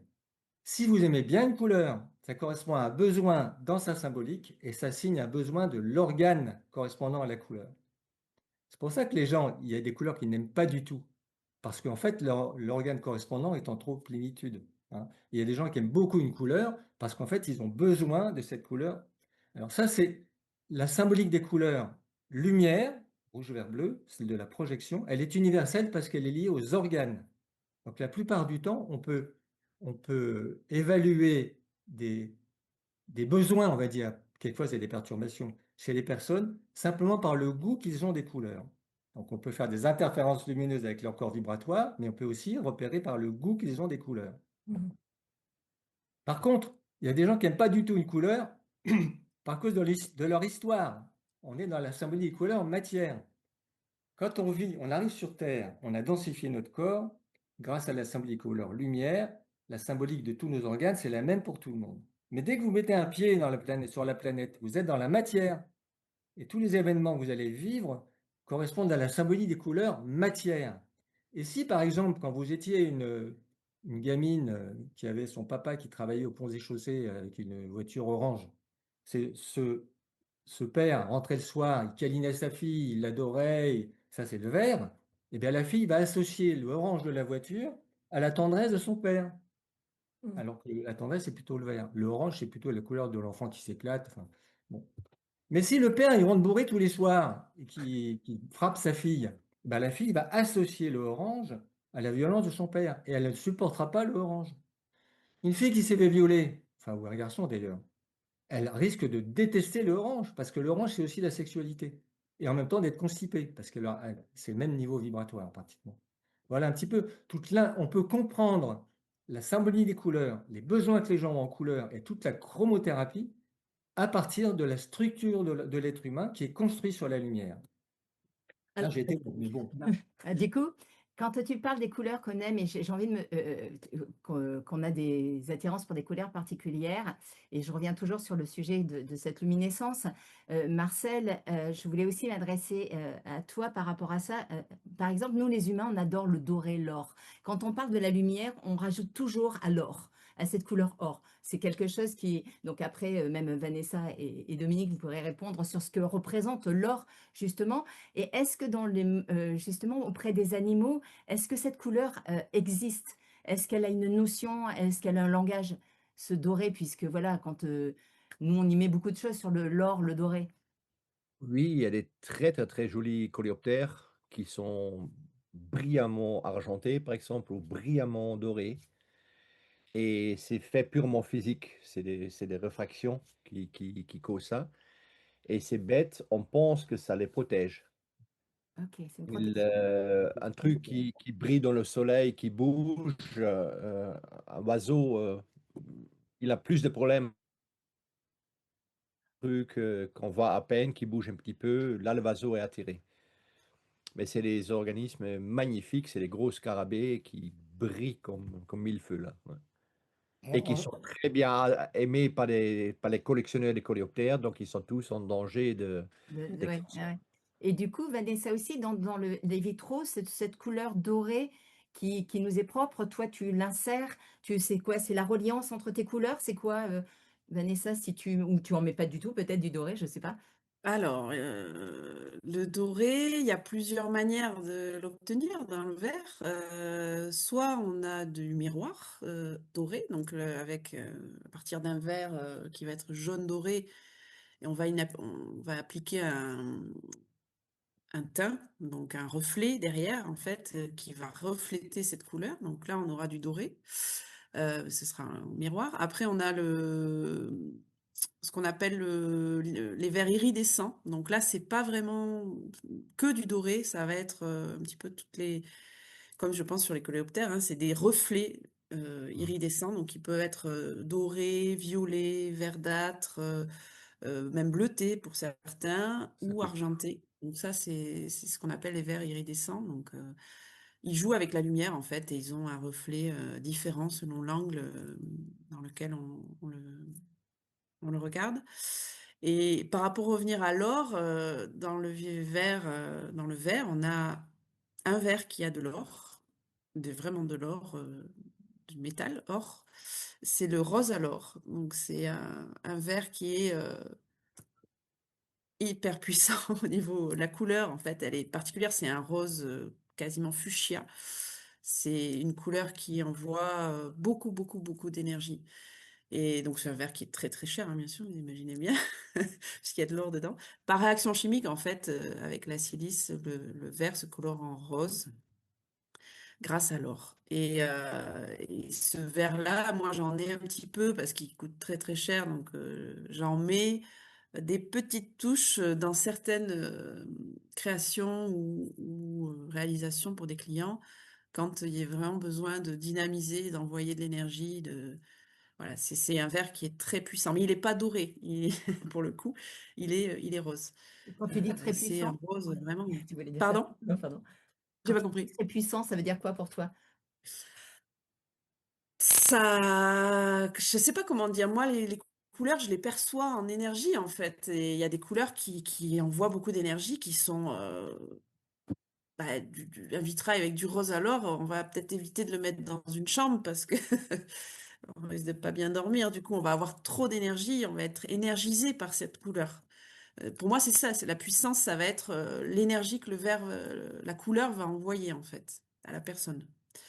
Mais comme disait Dominique, on est tous différents, donc les couleurs vont être, l'intensité de ce que la couleur va envoyer à chaque personne va être différente en fonction de la personne aussi. Dans ce que tu dis, ça me fait penser à hier dans cette quête de la luminescence avec d'autres intervenants. Ils ont pu associer certains la luminescence à la couleur violette et à la couleur rose. Alors là, quand tu parles du rose alors, évidemment, ça me fait penser à ça et à cette puissance. Hem, est-ce que vous associeriez une couleur que l'on pourrait, entre guillemets, «connaître», même si je pense que ce rose alors ou il est difficile à concevoir avec notre mental, nos yeux, si on l'a pas reçu, hein. Mais est-ce que vous définiriez la luminescence par une couleur? Ben, je vais revenir quand même sur l'or et l'argent. En symbolique, l'or serait la couleur, la couleur divine, masculine, et l'argent, la couleur divine féminine. C'est la Mm. protection divine masculine, protection divine féminine. C'est dans la tradition, c'est ça. Et en fait, effectivement, ça envoie une énergie qui est yin et yang, masculine et féminine, même si ça se traduit par du rose. Alors le rose magenta fuchsia, qui n'est pas dans l'arc-en-ciel, fait le lien entre le sous-lumineux et le superlumineux, et le lien entre toutes les couleurs. Donc c'est une couleur de de passage dans d'autres dimensions. C'est pour ça qu'elle est aussi puissante avec l'or, qui est la protection divine masculine. OK, intéressant. Mmh. Ah, c'est beau, donc du coup, Oui. là, suite à ce que vous dites, on va tous faire attention aux couleurs qu'on porte, bien entendu. Voilà, donc Karine, tu as pas pris beaucoup de risques et à la fois très coloré, mais voilà. Portez les couleurs que vous aimez. Mm. Portez les couleurs que vous aimez. Ouais. Et là, vous vous traitez par vos vêtements. Mmh. Ah, complètement, ouais, complètement, et c'est vrai que et du coup, est-ce que, Marcel, est-ce que les animaux, est-ce que alors tout à l'heure quand tu parlais, il y avait une question qui me venait toujours à cette forme d'évolution de processus. Est-ce que tu peux ressentir, est-ce que depuis des années que tu étudies tous ces animaux, est-ce qu'il y a une évolution justement dans ces codifications coloriques chez l'animal? Est-ce que ou c'est constant depuis toujours? Ou est-ce que tu sens qu'il y a une évolution puisqu'on parle qu'un monde change, puisque nous, on parle là de notre, processus à nous humains, mais au niveau des animaux, est-ce que tu ressens ça? Est-ce qu'il y a ce processus de changement ou pas? Hem, pour l'instant, il n'y a pas de changement. Il y a des influences, des changements sur la production de la lumière. Là, il y Mmh. a par exemple juste un très joli article qui est sorti. Il y a une petite pieuvre qui vit dans les eaux autour d'Hawaï, qui vit à 10 mètres et qui fait de la lumière, mais elle fait ça en symbiose. Elle a une glande dans le ventre tous les matins, elle la vide, il y a des bactéries dedans, bioluminescents. Elle la vide le matin. Toute la journée, elle nourrit la glande. Les bactéries prolifèrent. Et la nuit, elle peut allumer sa glande et attirer des proies qu'elle veut manger. Ça, c'est un système qui est connu depuis une trentaine d'années, qui est très joli, qui est très bien étudié. On connaît tous les gènes qui règlent tout et n'importe quoi. Et là, ils viennent de trouver qu'avec le réchauffement climatique, Mmh. les bêtes, ils peinent à Mmh. faire leur lumière. Parce que les bactéries, ils ont des problèmes à pousser, la bête n'arrive plus bien à le régler.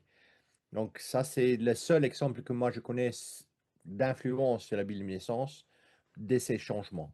Pour le reste, il n'y a pas de changement de couleur ou des trucs comme ça, au moins pas connus, oui. Tu parlais tout à l'heure, d'un ver luisant ou d'une luciole, qui est, dans de vers Pau, tu disais, où tu vas Oui. venir travailler et que c'était vraiment un ver luisant qui là crée d'autres types de lumière que normalement le ver luisant, classique. Est-ce que c'est une évolution ou est-ce que c'est une découverte que vous faites parce que vous connaissiez déjà cet animal, et qu'il produit autre chose? Ou est-ce que c'est vraiment une découverte d'une autre espèce animale? C'est une découverte d'une autre bête. Et dans le monde, à peu près maintenant, il y a 2500 lucioles et vers luisants. Mmh. Et des bêtes qu'on a étudiées, et ça, c'est pas beaucoup, hein, c'est peut-être une vingtaine. Ils ont tous une couleur. Mmh. Ils font du jaune, ou ils sont du vert, ils font du rouge, mais c'est juste une couleur. Et cette bête-là, c'est tout par hasard que je l'ai trouvée. J'ai mis un mâle dans une cuvette, dans un spectrofluoromètre pour mesurer sa lumière. Et j'ai juste chaque fois cliqué. Allez, prends spectre, prends spectre, prends spectre, prends spectre, pendant que tu es en train de manger. Et juste, allez, je me suis amusé pendant 1 heure. La bestiole, elle faisait juste ces clignotements qu'elle fait constamment à l'extérieur. Et le soir, j'ai juste pris tous les spectres et je pensais de trouver un magnifique spectre d'une couleur avec presque plus de bruit de fond. Parce que si on multiplie, on diminue le bruit de fond. Et là, je me suis aperçu que j'avais des spectres qui faisaient qu'un petit pic de bleu. J'avais des spectres qui faisaient du jaune avec un petit peu d'orange dedans. Ou des spectres qui faisaient un tout petit peu de jaune avec beaucoup d'orange dedans. Et j'avais aussi 2, 3 spectres qui faisaient du rouge. Donc cette bestiole, elle peut changer de couleur, apparemment. Et là, ça collait avec des photos parce qu'on avait pris des photos de longues exposées. On avait surtout des jaunes, mais de temps en temps, c'était un peu jaune-orangé. Et même une photo avait un trait rouge. Donc apparemment, cette bête peut d'une façon ou une autre corriger ses couleurs et ça doit avoir des fonctions. Ça doit attirer mieux les femelles ou faire peur aux autres mâles ou on peut imaginer X choses. Maintenant, c'est le problème, comprendre comment il le fait. Mmh. Ouais. Dans la mer, il y a des exemples des changements de couleur aussi, mais c'est assez simple. Par exemple, je ne sais pas si vous avez entendu de la méduse Equoria. Il y a une méduse qui a donné 2 magnifiques cadeaux à la médecine, à la biologie, à l'industrie, qui s'appelle Equoria victoria. C'est une bête qui vit dans le nord-ouest des États-Unis. Et en 62, il y a Osamu Shimomura, qui a eu le prix Nobel pour ses travaux en 2008, qui a travaillé pendant 10-12 ans sur cette méduse pour isoler une protéine fluorescente, la green fluorescent protein, la protéine verte fluorescente, et une luciférase, un truc qui fait la lumière, l'écorine. Donc, il a travaillé toutes ces années-là euh, sur ses propres moyens presque. Il emmenait tous les étés une dizaine d'étudiants vers le nord-ouest des États-Unis. Lui, il travaillait à l'est. Ils louaient des breaks, et ils allaient pêcher des méduses, revenaient, ils travaillaient tout l'hiver pour purifier ces trucs-là. Et chaque fois, quand ils demandaient de l'argent pour financer ça, c'était ça sert à quoi travailler sur une méduse? Donc, finalement, quand il a eu en 2008 le prix Nobel, parce que c'est maintenant un outil ultra important, il y a tous les ans 10 000, 15 000 publications que sur ces deux molécules. Il ne s'est pas gêné en montrant pendant son Nobel Prize Lecture une réponse d'un référé qui disait aussi que ça ne servait à rien de travailler sur les méduses. Alors lui, il a dit, j'espère vous avoir convaincu que ça a servi quelque chose. Et c'était un magnifique plaidoyer pour dire que dans la recherche, on doit tout rechercher. Mm. Ce que nos dirigeants, malheureusement, ne comprennent pas. Eux, ils veulent que ça soit planifié, qu'on travaille sur le, je sais pas quoi, ça, et tout le reste n'est pas important. Donc, les changements. Ah oui, et j'ai commencé pour le changement de couleur. Cette bête, donc, elle fait en vérité qu'une lumière bleue, mais cette lumière, elle est donnée à cette protéine fluorescente verte. Donc, si on voit la méduse s'allumer, elle est verte. Mmh. En vérité, elle a fait qu'une lumière bleue, et l'énergie de cette lumière, de cette réaction, elle a utilisé pour allumer une protéine verte. Donc là, on a un changement facile. C'est une couleur qui devient l'autre. Dans le cas de notre luciole, on ne sait pas si c'est un système comme ça, qu'on donne une lumière bleue à d'autres fluors et que ça fluoresce différemment, ou que c'est un autre mécanisme. Moi, merci Marcel. Vanessa, je voulais te demander si par exemple aujourd'hui je suis une cliente et que je viens te voir là, vraiment dans l'immédiat comme ça, si je te demandais de me faire un vitrail, qui serait en résonance avec la luminescence. Quelle couleur, pour toi, tu y mettrais? Et peut-être quelle forme tu lui donnerais? Juste comme Alors, ou je peux te laisser réfléchir quelques minutes si tu veux, mais c'est plutôt, voilà, dans l'instant, en fait, sans oui, avoir, oui, il faut pas réfléchir parce que sinon on y met trop c'est de ça. mental. Donc, la couleur, ce serait pas vraiment une couleur, mais ce serait à la fois toutes les couleurs. Donc, ce serait vraiment ce reflet iridescent dont je vous parlais tout à l'heure. Tout à l'heure, je me baladais un peu, j'essayais de chercher des petits échantillons. Alors, je voulais vous montrer le rose alors et bon, j'ai pas trouvé, j'en ai plus, donc il va falloir que j'en recommande. Mais par contre, je peux vous montrer le vert iridescent sur une base de vert incolore, en fait, pour vous vous rendiez compte ce que ça peut donner. Alors, désolée pour les bruits de... Ça, c'est les bruits du casier de verre. Alors, je sais pas si vous allez bien voir, parce que c'est vraiment subtil, en fait. Mais alors, j'essaie de me mettre à la lumière. On l'a vu quand tu as passé là. On a vu un petit Ah, peu. vous avez vu? Ouais, un petit peu, on a vu. Là, Là, ça y est. là. Alors, Parfait. On y est là. voilà. En Dans fait, l'image. c'est un reflet euh, qui est... bah là, il y a du vert, il y a du violet, il y a du jaune, il y a du bleu. Enfin, il y a toutes les couleurs, en fait. Et à la base, le vert, il est incolore. Je sais pas si vous voyez bien. Attendez, je sais pas si je suis en face. C'est un vert incolore avec comme un effet de nuage blanc dans celui-là, hein. Mais on peut l'avoir sur plein de verres différents, ce reflet, sur toutes les couleurs, en fait. Donc, selon le vert, la base, le vert de base sur lequel ce reflet est appliqué, on aura des nuances complètement différentes. Sur du noir, par exemple, j'en ai un qui est sur un verre noir, donc qui n'a pas de couleur. Voilà. Je ne sais pas si vous voyez bien. Oui. Voilà, ça c'est sur du noir et vous voyez les nuances. Donc on va du bleu, violet, il y a toutes les couleurs quasiment, hein. Et on peut avoir du doré aussi. Donc ils arrivent à...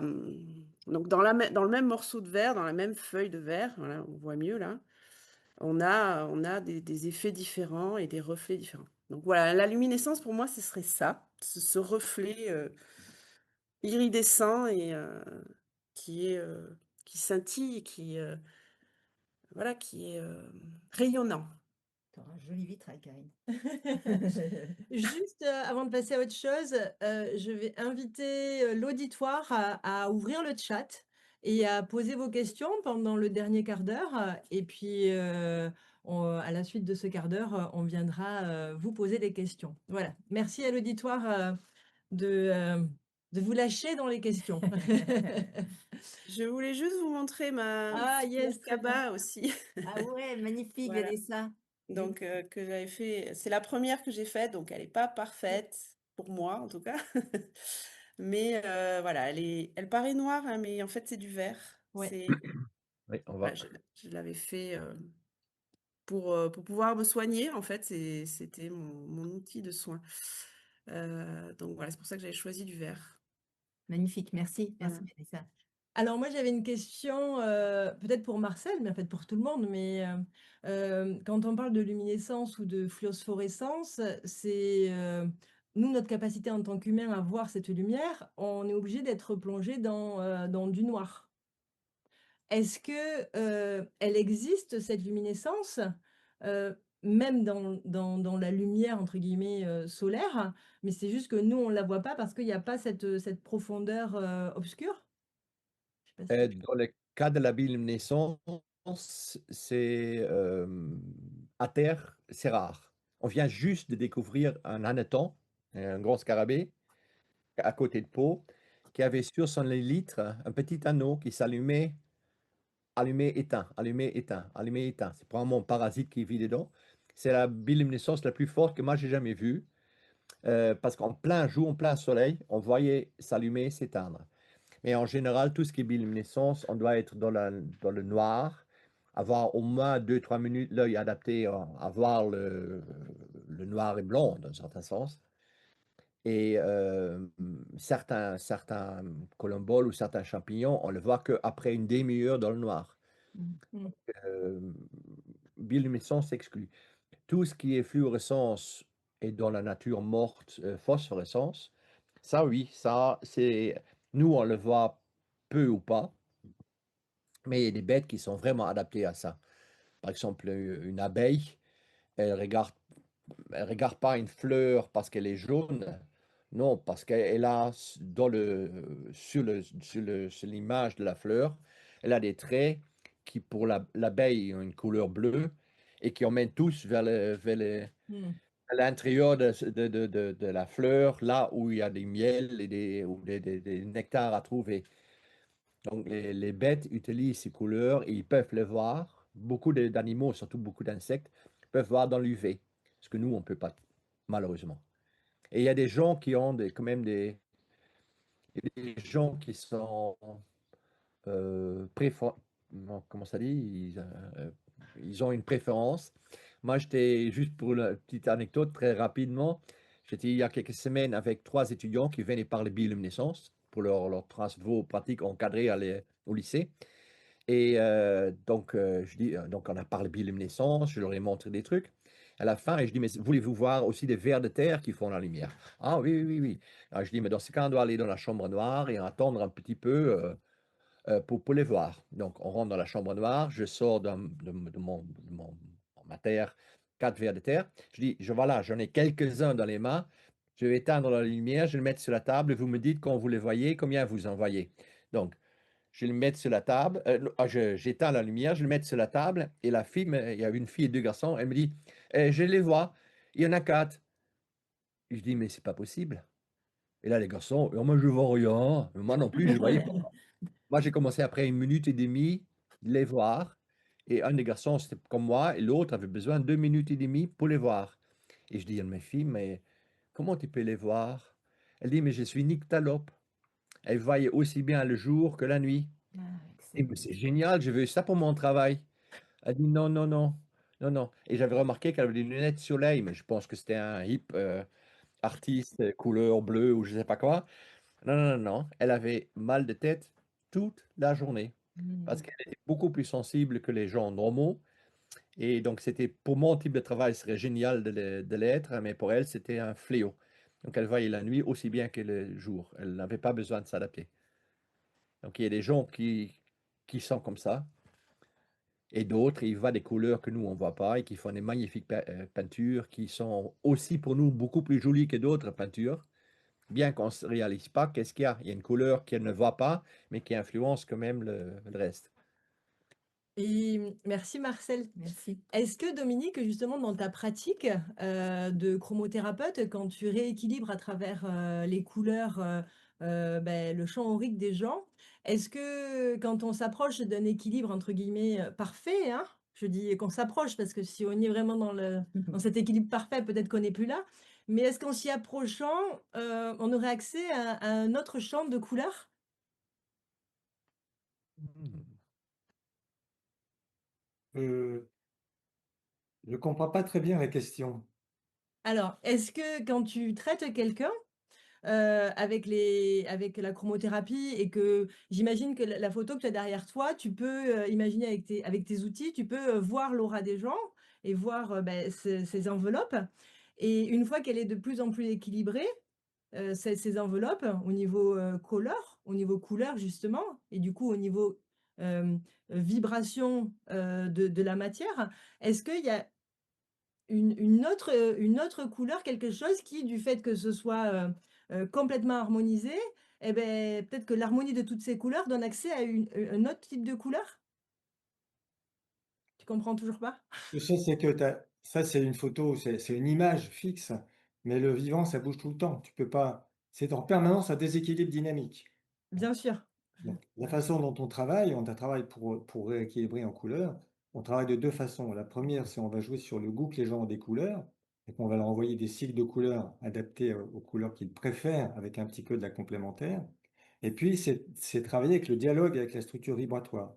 C'est-à-dire qu'on peut demander à la structure vibratoire, qui est une forme de conscience, comme je vous disais tout à l'heure, de quelle couleur la personne a besoin à ce moment-là dans le système patient-thérapeute. C'est-à-dire comme si on lui demandait: «Qu'est-ce que tu veux que je te fasse?» tout de suite, en fonction de là où tu en es, de là où j'en suis, du chemin qu'on peut faire ensemble là. Donc pour moi, la notion d'équilibre complet, ça n'existe pas. Oui, c'est C'est que pour ça que j'ai c'est dit presque. non, parce que c'est vrai que les gens peuvent être très bien et puis ils sortent dehors, il y a un rayon de soleil, il y a de la pluie, ils rencontrent quelqu'un. C'est en permanence un déséquilibre en train de se rééquilibrer.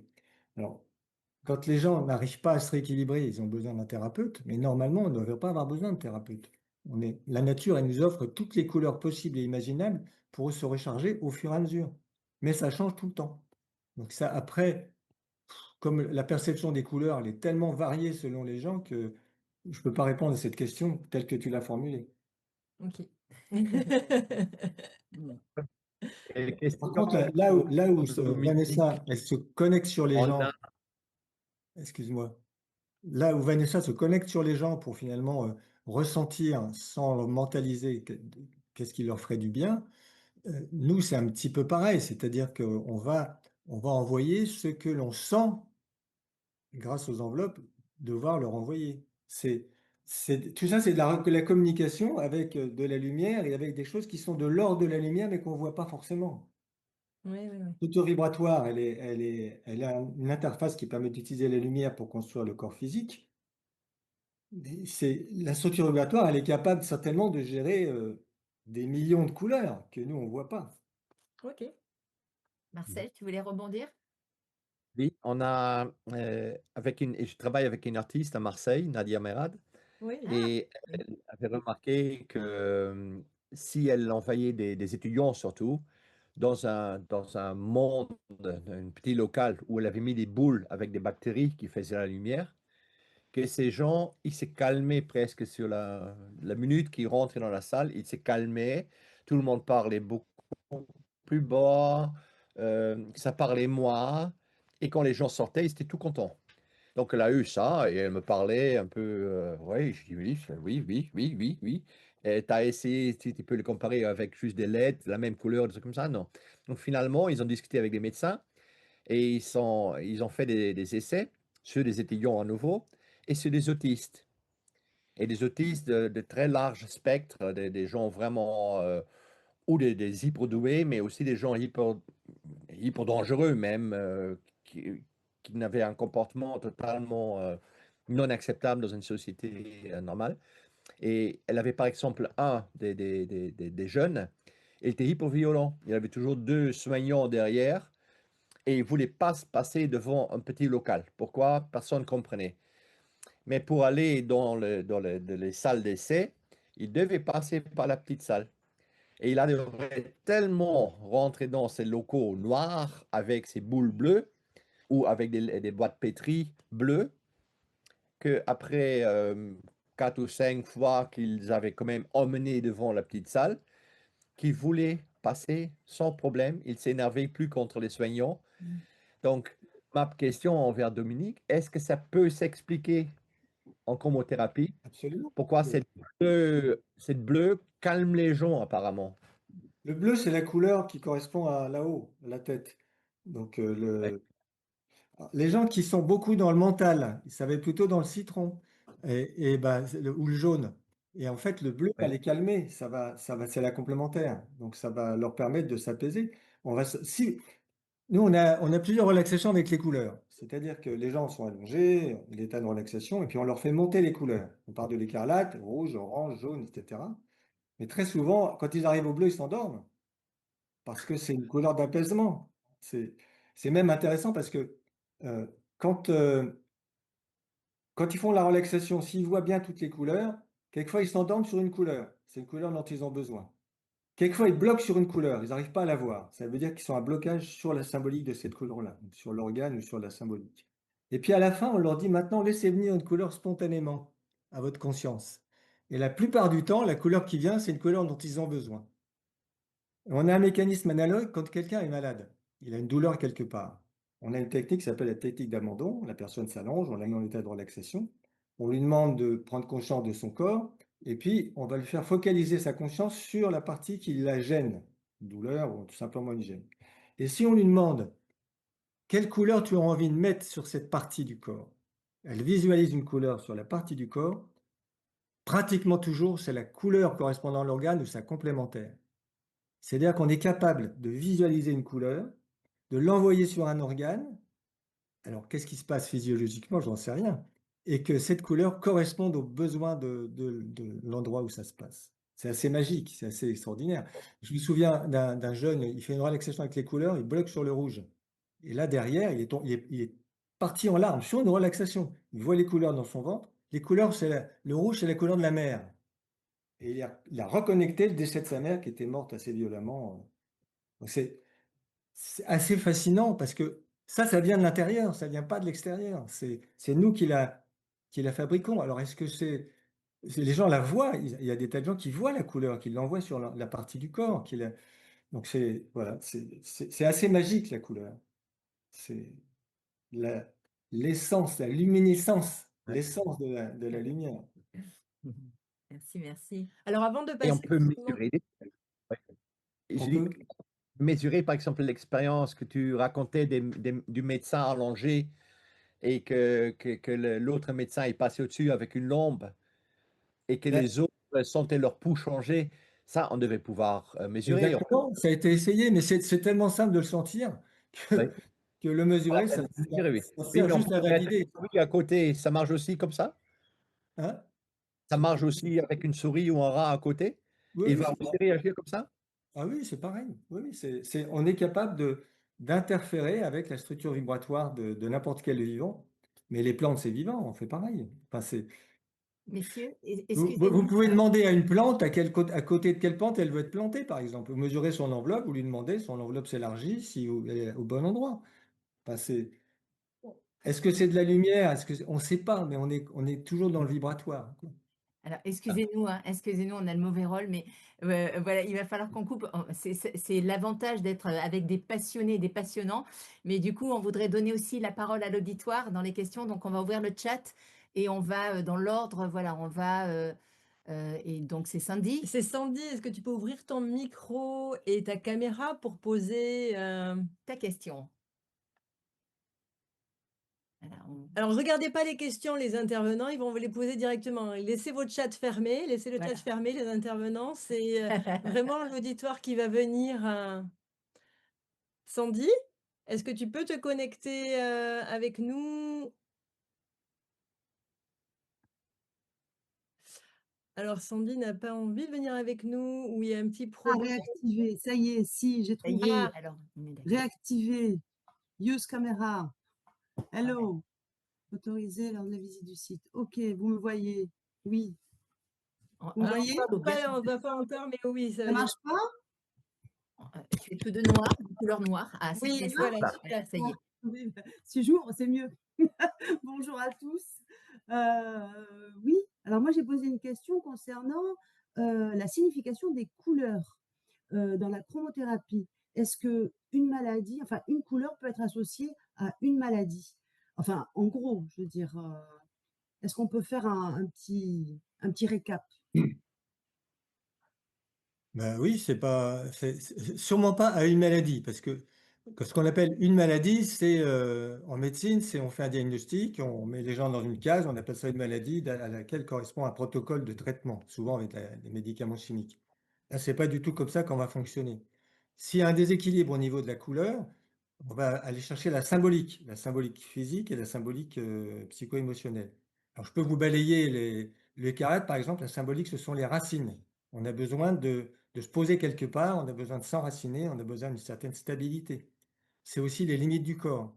Donc, tout ce qui va toucher à la peau, ça risque d'être du côté de l'écarlate. Le rouge, c'est plutôt les énergies maternelles, c'est la sphère génitale dans la dimension maternelle. Donc les problèmes d'ovaire, d'utérus, mais c'est le même niveau pour la prostate et tout ça, même si c'est des énergies dites masculines, c'est le rouge. L'orange, ça va être plutôt les organes sexuels, c'est les mêmes, mais dans leur dimension sexualité. Et c'est aussi déjà le gros intestin. C'est pour ça que souvent il y a un lien chez les femmes entre la constipation et les perturbations d'ordre sexuel. Le jaune, c'est les intestins. Gros intestin, intestin grêle. La symbolique, c'est je trie. Je garde, je jette, je fais des tas d'expériences et je sélectionne, je hiérarchise. Dans tous les domaines, hein, la connaissance, les croyances, les aliments, etc. Le citron, c'est je construis avec ce que j'ai gardé du jaune. Je me construis et je construis pour les autres. Donc, c'est la structure osseuse. Ça va être la symbolique du travail. C'est la structure osseuse, mais comme support, le vert, c'est les cœurs-poumons, c'est le chakra du cœur. c'est tout ce qui touche à l'amour, qui va de l'amour affectif à l'amour inconditionnel. Donc les problèmes de cœur vont toucher le verre, en fait, souvent, cœur-poumon. Le j'étouffe, c'est dans le verre. J'étouffe pour toi, c'est de l'asthme. Le turquoise, c'est le système immunitaire, thymus thyroïde. C'est en même temps la symbolique de la communication. C'est-à-dire que le système immunitaire, c'est d'abord un système de communication. C'est comment je mets la distance juste entre moi et les autres pour communiquer tout en préservant mon intégrité. Le cyan, c'est la gorge. Tous les problèmes de gorge, souvent, c'est lié à l'expression. C'est-à-dire on a besoin d'exprimer en toute authenticité. Une fois qu'on a su se communiquer en se protégeant, bah, on peut être authentique. Les problèmes de gorge vont sûrement concerner le cyan. L'indigo, c'est tous les organes et sens au niveau de la face, y compris le sixième sens qui est l'intuition. Donc le bleu foncé, ça irradie l'ensemble du cerveau, c'est tout ce qui touche à la gestion de ce qu'on vit. Et puis le violet, c'est la reliance. On a besoin d'être connecté à une source qui nous nourrit et qu'on enrichit de nos expériences. Donc le bleu, violet et le magenta, c'est le lien entre toutes les couleurs, comme je disais tout à l'heure. Et il faut savoir que à chaque fois, la couleur est en lien avec sa complémentaire. C'est-à-dire que vous pouvez avoir un blocage au niveau du jaune, par exemple, qui va se traduire plutôt par du bleu, parce que c'est la complémentaire. Là, on va jouer sur ces deux éléments-là, la couleur et sa complémentaire. Mais on ne fera pas de diagnostic de maladie, on fera un diagnostic de déséquilibre énergétique. C'est clair? Oui.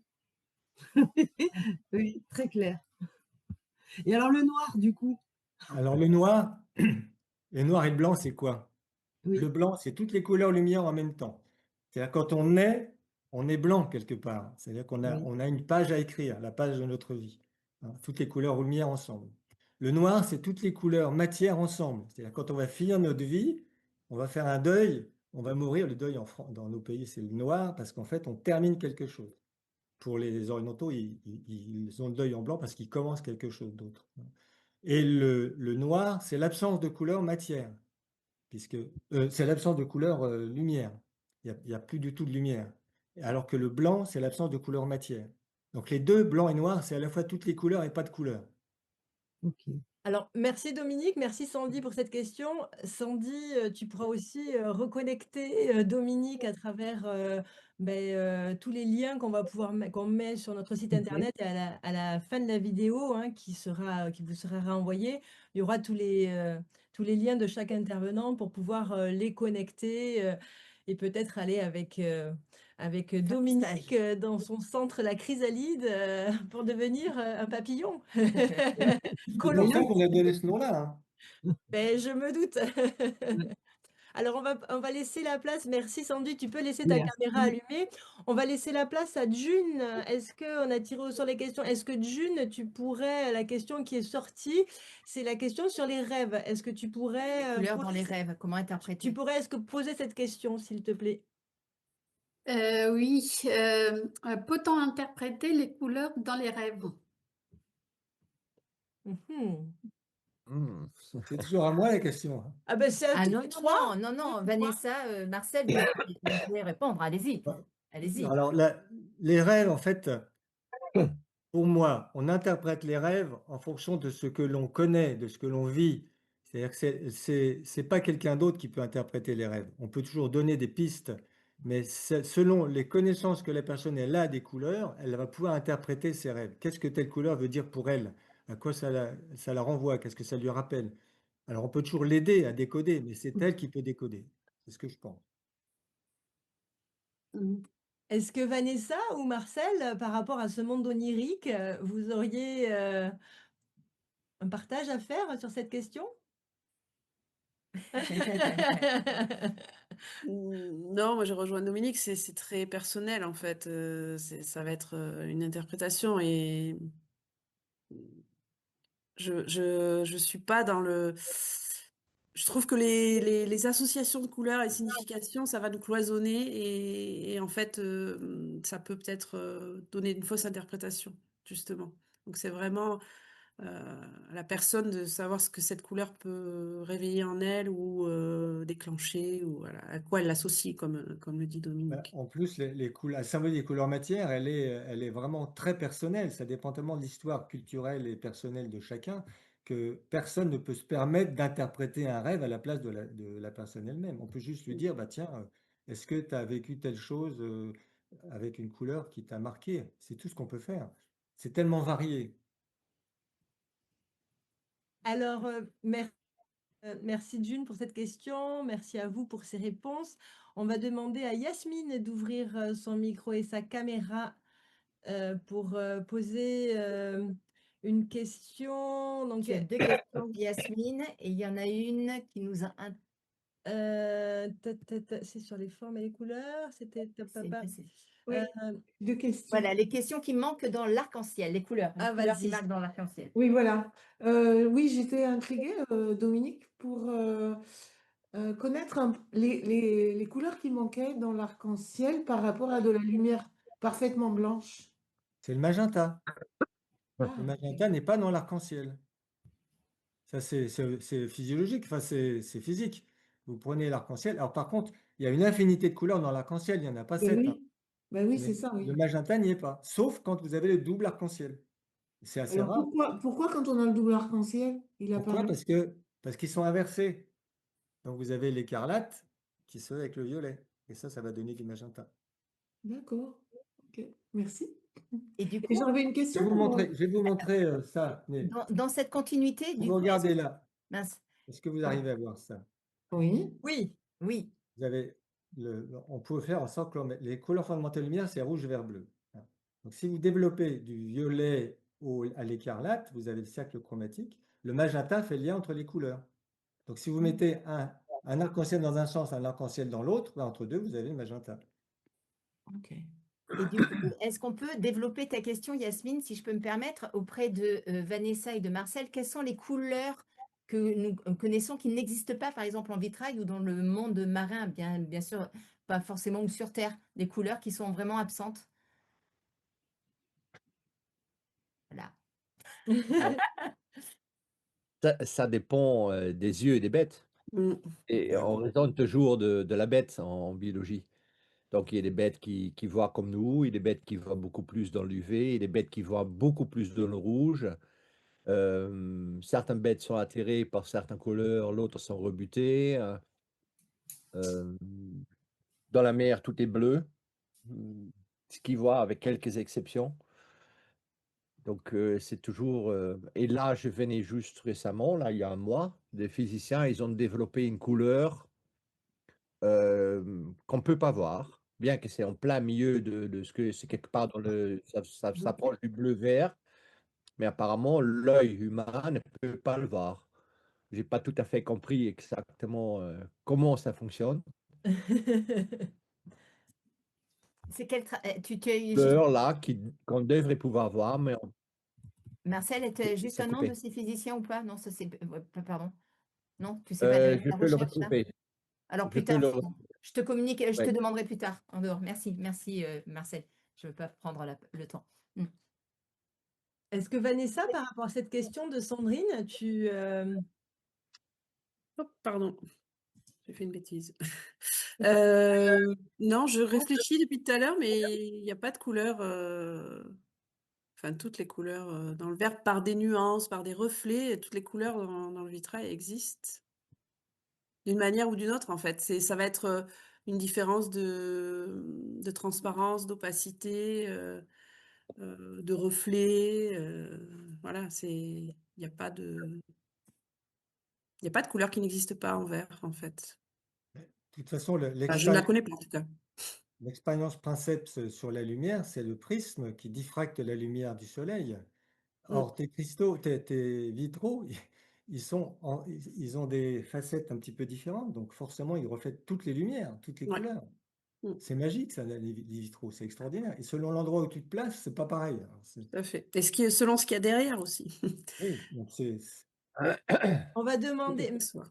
Merci beaucoup. On va demander à Aurélie si J'avais une deuxième question, je sais pas Mais si... Attends, on essaye de revient faire tout le après. Ah oui, monde. dans l'ordre, d'accord. Voilà, on essaye de faire un petit peu tout le monde. Mais Aurélie, Merci. est-ce que tu peux ouvrir ton micro et poser ta question, s'il te plaît? Et Yasmine, tu peux rester parmi nous, hein, tout va bien. Oui, Tu oui, peux tu peux rallumer. laisser ton écran allumé, hein, même Sandy, hein. Voilà, tout le monde On va rallumé. revenir tous ensemble. Vas-y Aurélie, la parole est à toi. Ma question, c'était est-ce que c'est bien de porter des lunettes Tu peux de te rapprocher de soleil? l'ordinateur, s'il te plaît, Aurélie, excuse-nous. Là, vous m'entendez? Ouais, très bien. Ma question, c'était est-ce que c'est bien de porter des lunettes de soleil? Parce que du coup, on voit autre chose et on n'a pas la lumière et la couleur exactement qui rentrent dans nos yeux. Ah, pour moi, c'est très clair, hein. Tant qu'on peut éviter les lunettes de soleil, il vaut mieux les éviter. Et par contre, il y a des lunettes qui sont protectrices. Vous pouvez conduire avec des lunettes jaunes la nuit, par exemple. Ça vous protégera des phares qui émettent plus de bleu que de jaune. Parce que ça agresse l'œil. Mais le soleil, tant que vous pouvez le supporter, évidemment, si vous conduisez, que vous avez le soleil en face de vous, il faut mettre des lunettes de soleil. Mais sinon, moins vous les mettez, mieux ça vaut. Parce que vous imposez un filtre dont l'œil n'a pas besoin la plupart du temps. Enfin, ça, c'est mon point de vue, hein. Je suis d'accord avec Dominique.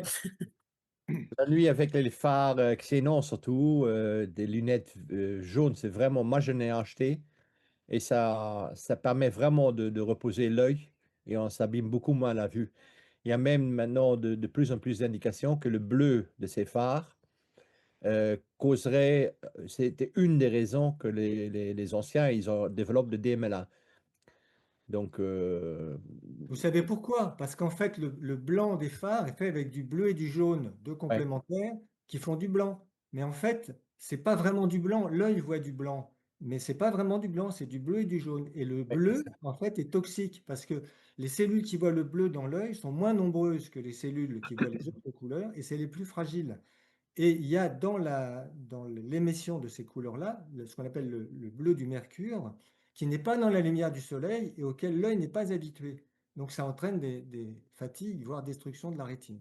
Parce que Oui. c'est parce que c'est une couleur qui n'est pas naturelle et qui est fabriquée quelque part. Parce que tout à l'heure, tu disais le bleu, ça va plutôt relaxer. Et c'est vrai que quand on est derrière un ordinateur avec des lumières bleues, ça peut aussi peut-être abîmer parce que c'est pas une lumière naturelle. Ça pourrait revenir à cette lumière des phares.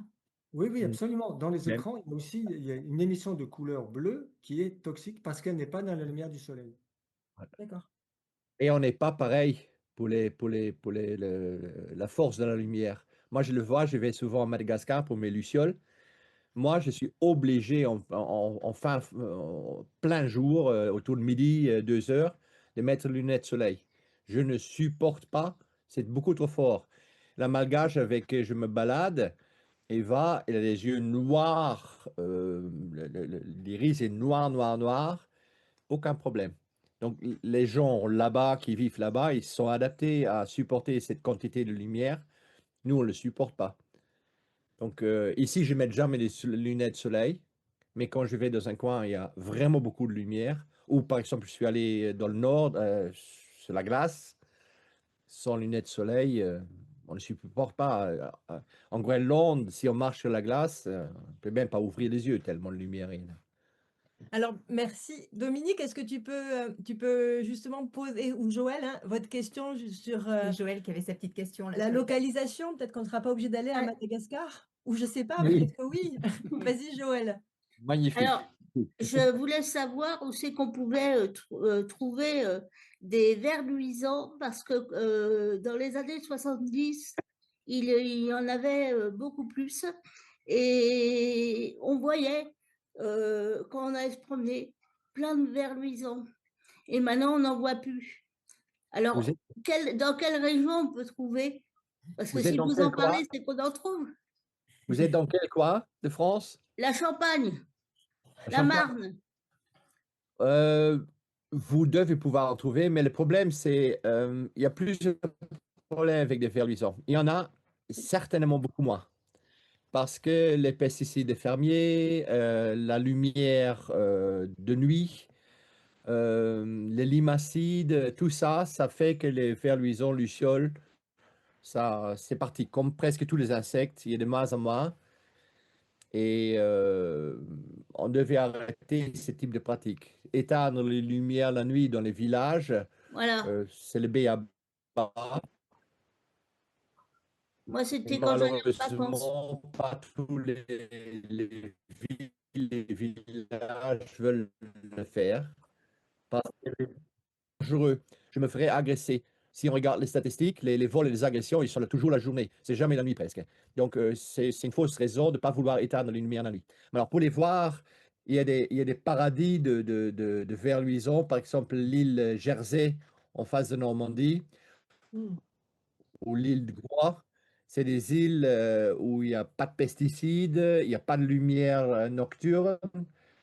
Là, on en trouve tous les ans plein, plein, plein, plein. Dans la Creuse aussi, il y a des zones où on voit encore plein de vers luisants.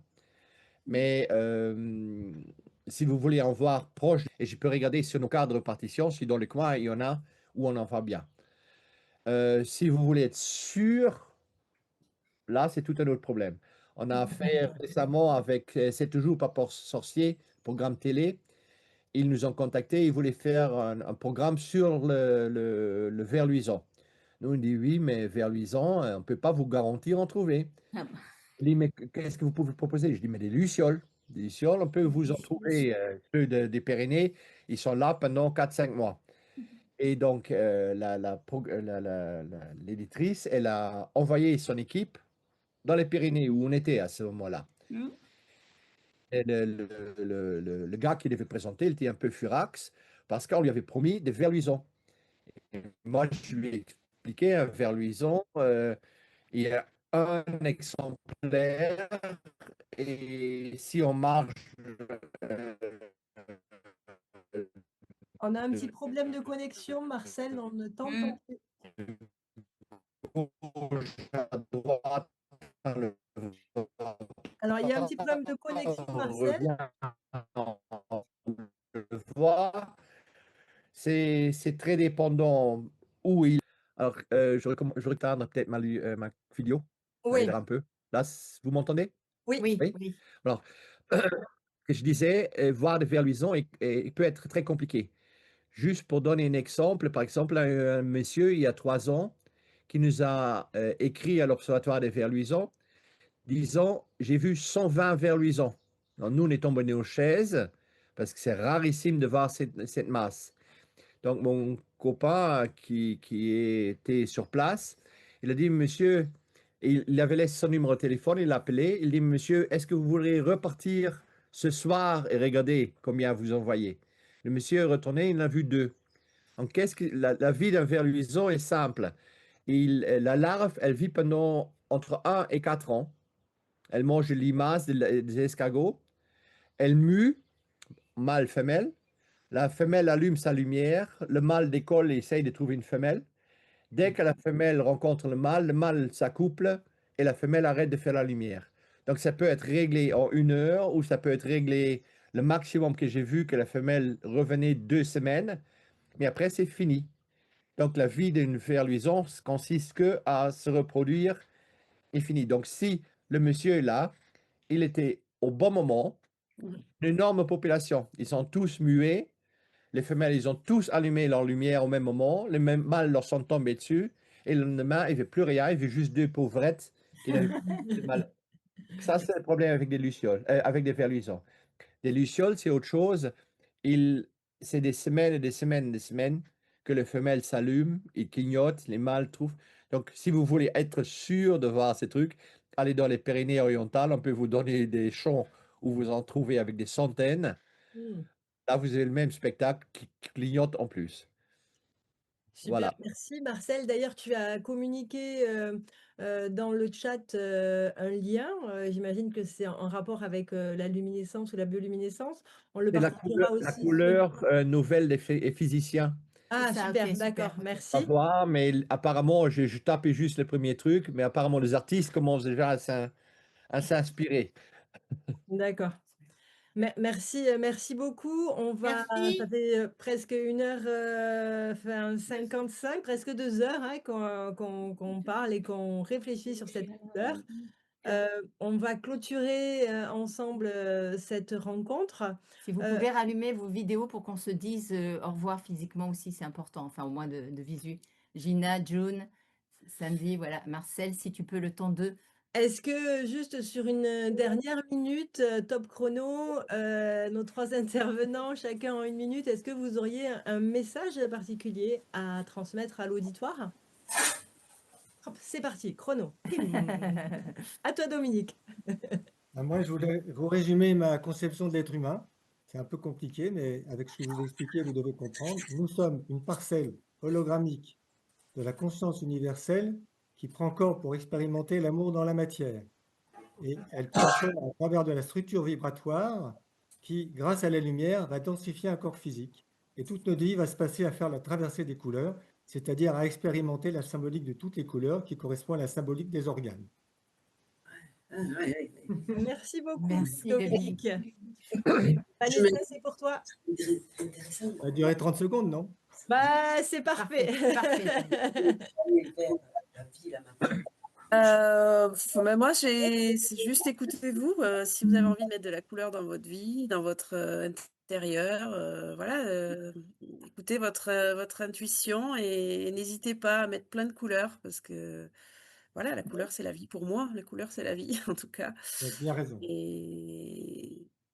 Et ne restez pas dans des moules, des formats de mode parce que ça souvent je le vois aussi avec certains de mes clients qui se refusent à mettre des couleurs chez eux parce que c'est pas tendance ou sauf que enfin, pour moi c'est pas important en fait cet aspect-là. C'est vraiment écouter votre cœur et c'est les couleurs qui vous font vibrer, n'hésitez pas à les mettre chez vous. Sous quelque manière que ce soit, hein, pas forcément du vitrail, mais si ça peut être du vitrail, c'est encore mieux. Super. Merci Vanessa. Merci beaucoup Vanessa. Marcel? Alors, moi, je vais réagir comme biologiste qui s'intéresse à la bioluminescence. Et là, le message, c'est éteignez la lumière. Allez vous balader la nuit sans la lumière. Éteignez les lampes de poche et marchez dans le noir. Déjà, vous allez voir que la lune et les étoiles font énormément de lumière, qu'on n'a pas besoin d'une lampe. Si les yeux sont bien adaptés, on a des magnifiques capteurs qui va très, très, très bien dans la nuit. On est fait pour. Et si vous faites ça, vous allez voir que vous allez rencontrer des verluisons, des lucioles, des petites colombes, des champignons, euh, plein de trucs à la mer. Vous allez voir la mer qui s'allume et la lumière partout la nuit. On doit juste se balader. Et là, je dis au moins, rester dans le noir 5 minutes, le mieux une demi-heure. Nous, on emmène les gens se balader dans les bois. Mais ils veulent tous avoir une lampe. Donc, on leur donne déjà une lampe rouge qui n'abîme pas les bâtonnets qu'on a besoin pour voir la nuit. Et après 5 minutes, ils éteignent tous parce qu'ils réalisent qu'il y a plus qu'assez de lumière d'en haut. C'est ça mon message. Éteignez la lumière. Merci beaucoup. Merci Marcel. Merci Dominique. Merci Vanessa. Et merci à l'auditoire. Merci pour cette rencontre très luminescente, colorée, très luminescente, très riche. Et on le répète, pour trouver tous les liens de nos intervenants, si vous allez pour l'instant sur notre site internet à la 3e édition, La Luminescence des Savoirs, vous avez tous les liens de nos charmants intervenants de ce jour. On se retrouve cet après-midi pour la thématique Lingua et ensuite à 16h30 avec Louise pour justement expérimenter le langage. Et juste après cette expérimentation avec Louise, on retrouvera Marcel Coquin en compagnie de Jeanne Ayache pour la table ronde où on pourra leur poser des questions sur la luminescence, vraiment de manière à ce que vous puissiez, vous auditoires, faire partie intégrante de cette création, de cette co-création. Merci à tous. Merci. On vous souhaite un bon appétit, une belle infusion et à tout à l'heure. Au revoir.